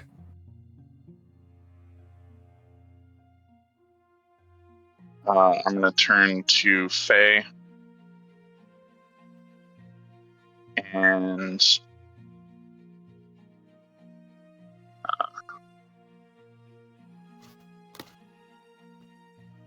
explain the interactions earlier. Hey, buddy. So I was trying to sleep you so that they would arrest you, and we could figure out where they hold the prisoners, aka Obi. Okay. I could still do that if you're willing. If not, I'll just top you off. Yeah, drop me off, because I've got some ideas, and one of them involves getting rid of the evidence the best way I can. I was going to say, if you're asleep and we arrest you, we can always tell whoever we bump into next that the worm attacked the guards and us, and that we killed the worm, but the guards got deaded in the process. Did not make it. But if you maim them, it might be obvious that it wasn't the worm. Actually, looking down, seeing like a knife slash instead of a beak, probably not going to pass anyway. And an arrow sticking out of the easternmost guy's chest. Oh, I thought I pulled that out. Okay. You pulled the arrow out of the neck of the western guy, but there was an arrow in the chest, the sternum of the guy in the east. And then hearing all this talk, I'm going to look at them and say, well, we could let Faye go wild and eat some of the corpses, and then it would look like they got attacked. By Faye, who's being arrested, yes. Or by the creature with the beak and claws and teeth. Just have to doctor the evidence a little bit. Either way, Faye, I'm willing to sleep you and then cast healing spells on you and then turn you in so that you are topped off. I'm not going to leave you at low health. I just need to know whether you're willing to be arrested or not. I am. As But for the first- bodies, we can drop them in the woods. Make it seem like the wolves got to them.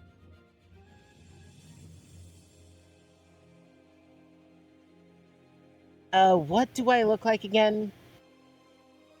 You're I look bloodied. like a giant bloodied fox. And Where was that? Where was that just a moment ago? No shit. All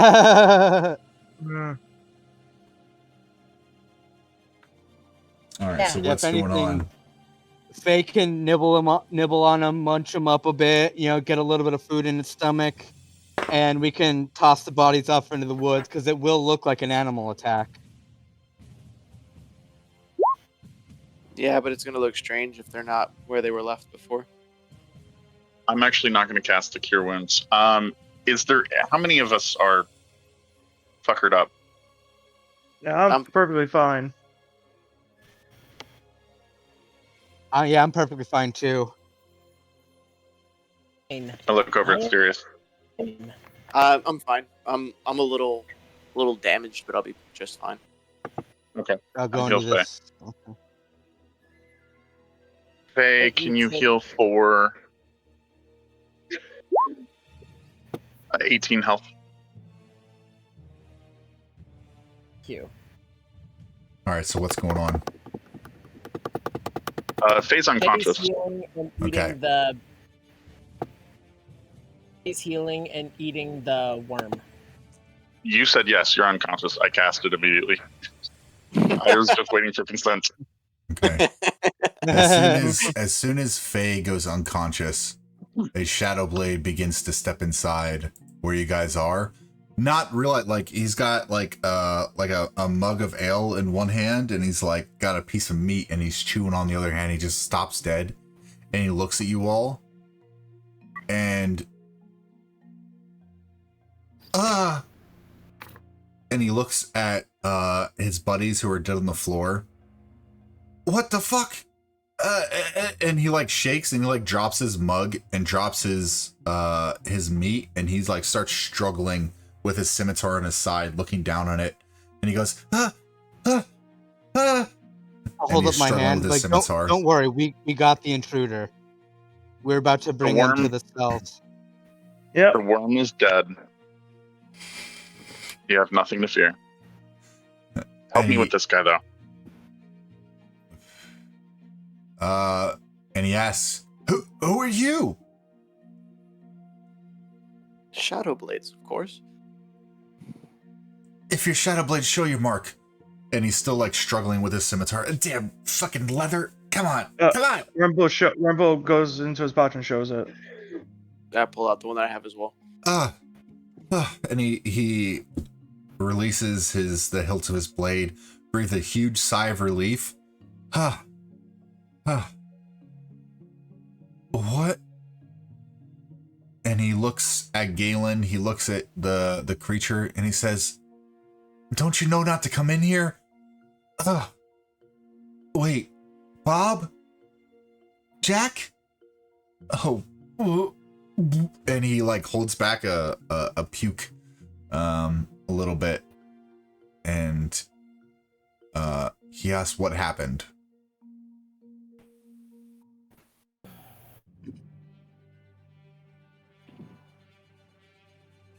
I'm going to leave the smooth talking to Galen. He seems to be able to talk his way out of any situation. The worm attacked the guards. The guards called for backup. We were here nearby. We came in.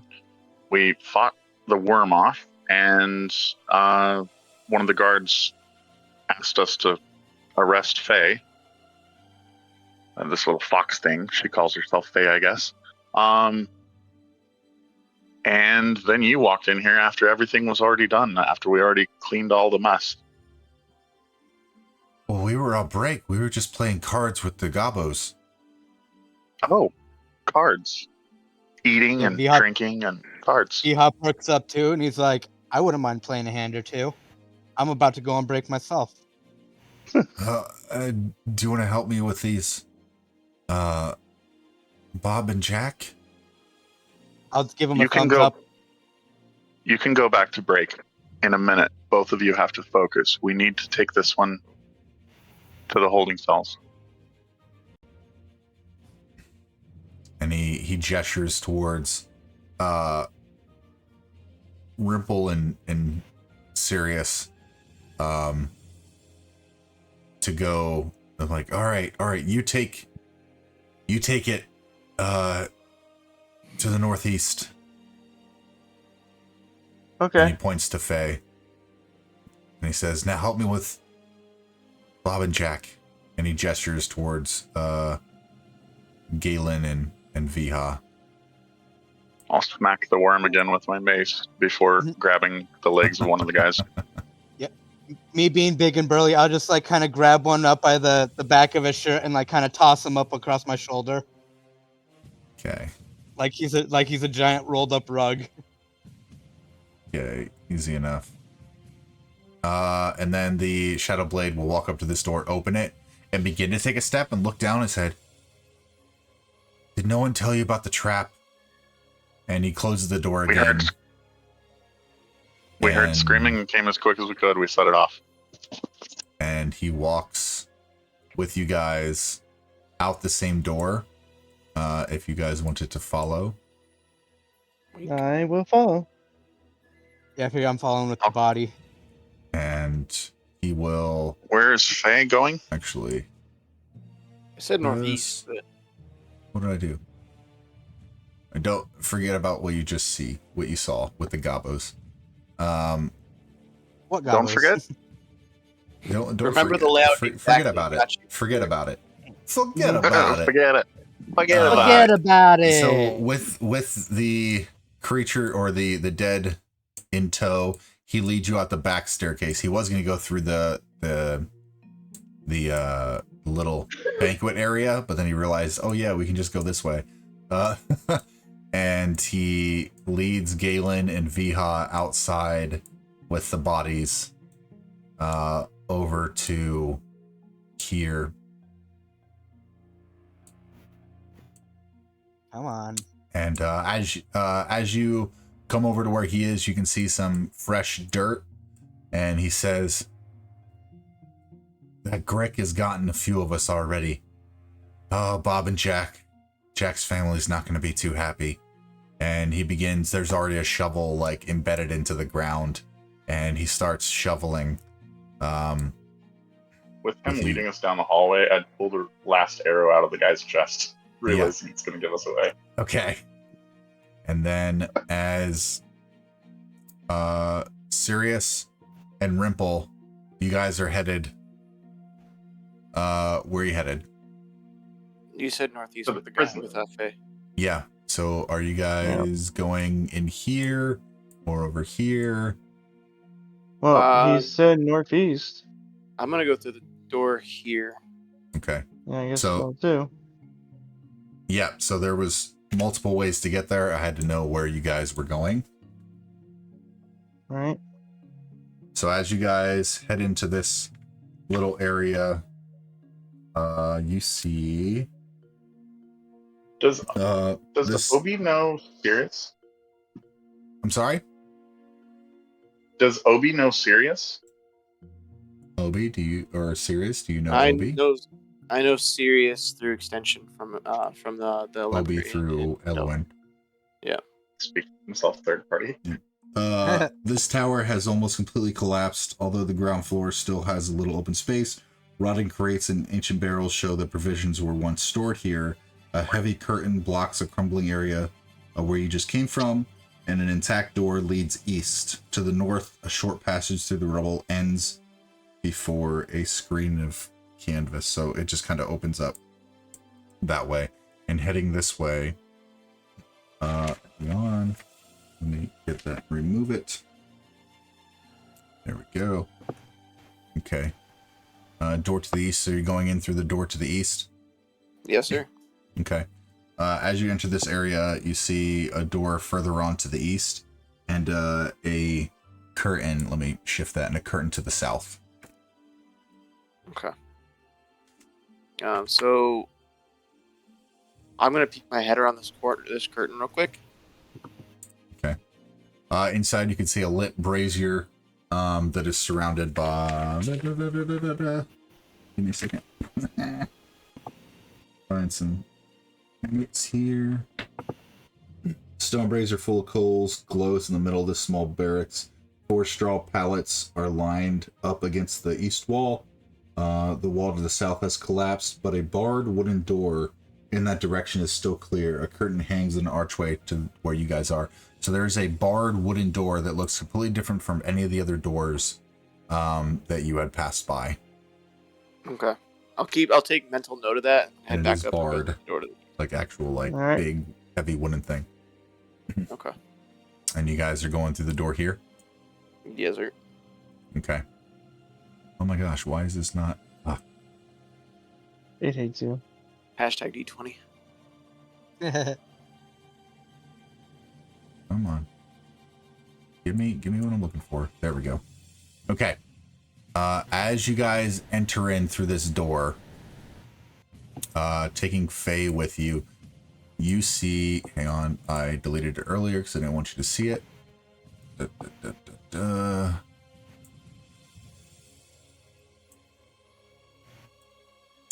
You see a large room, half-circular room with a bare rug in the center. To the south, you see a table with parchment and little books strewn across it. Behind it, you see an individual that looks like, if I can, looks like this. Glasses across his face, tie-back pony. That's still big. There we go.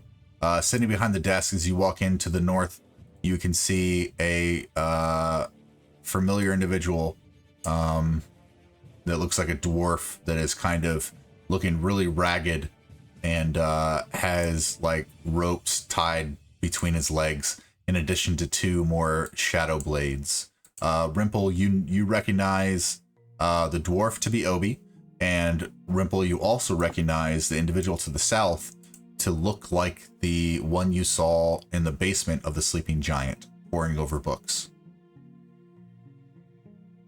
Oh, I was worried Yes. about him. Yes.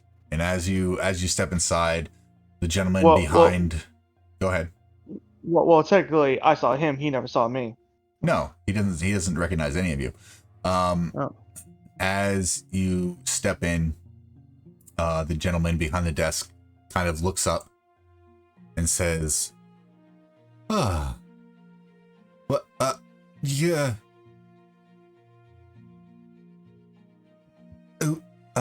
And kind of looks at Faye asleep. Do they need healing? He says to you all.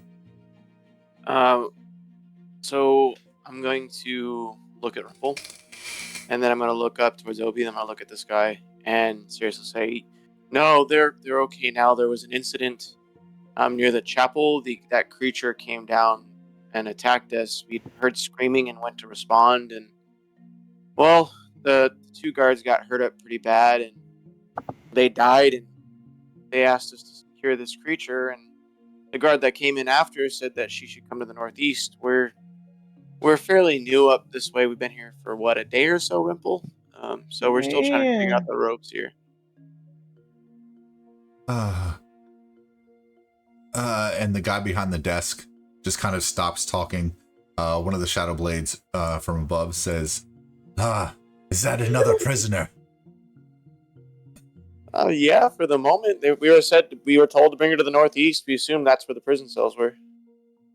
I said, it's not really a cell. This is just where we keep people we need to keep an eye on. I don't recognize either of you. So I'll look at Rimple and I'll pull out my sigil for the Shadow Blades and say, Yeah, we're I'll do the members. same thing too. We're members. We like I said, there was an incident in the Travelers, so we're just trying to clean up the mess right now. Very well. Put it over here. And he points to an area near the brazier. Okay. And as... Oh, go ahead. I was gonna say we'll put Faye over there, and then I'll look at Rimple and say, hey, maybe we should go see where the rest of them are at after this. Sure thing. As you drop Faye off, and you all are there, and Viha and Galen are helping bury the two lost Shadow Blades in Blackthorn Castle. That is where we're going to call it for the night.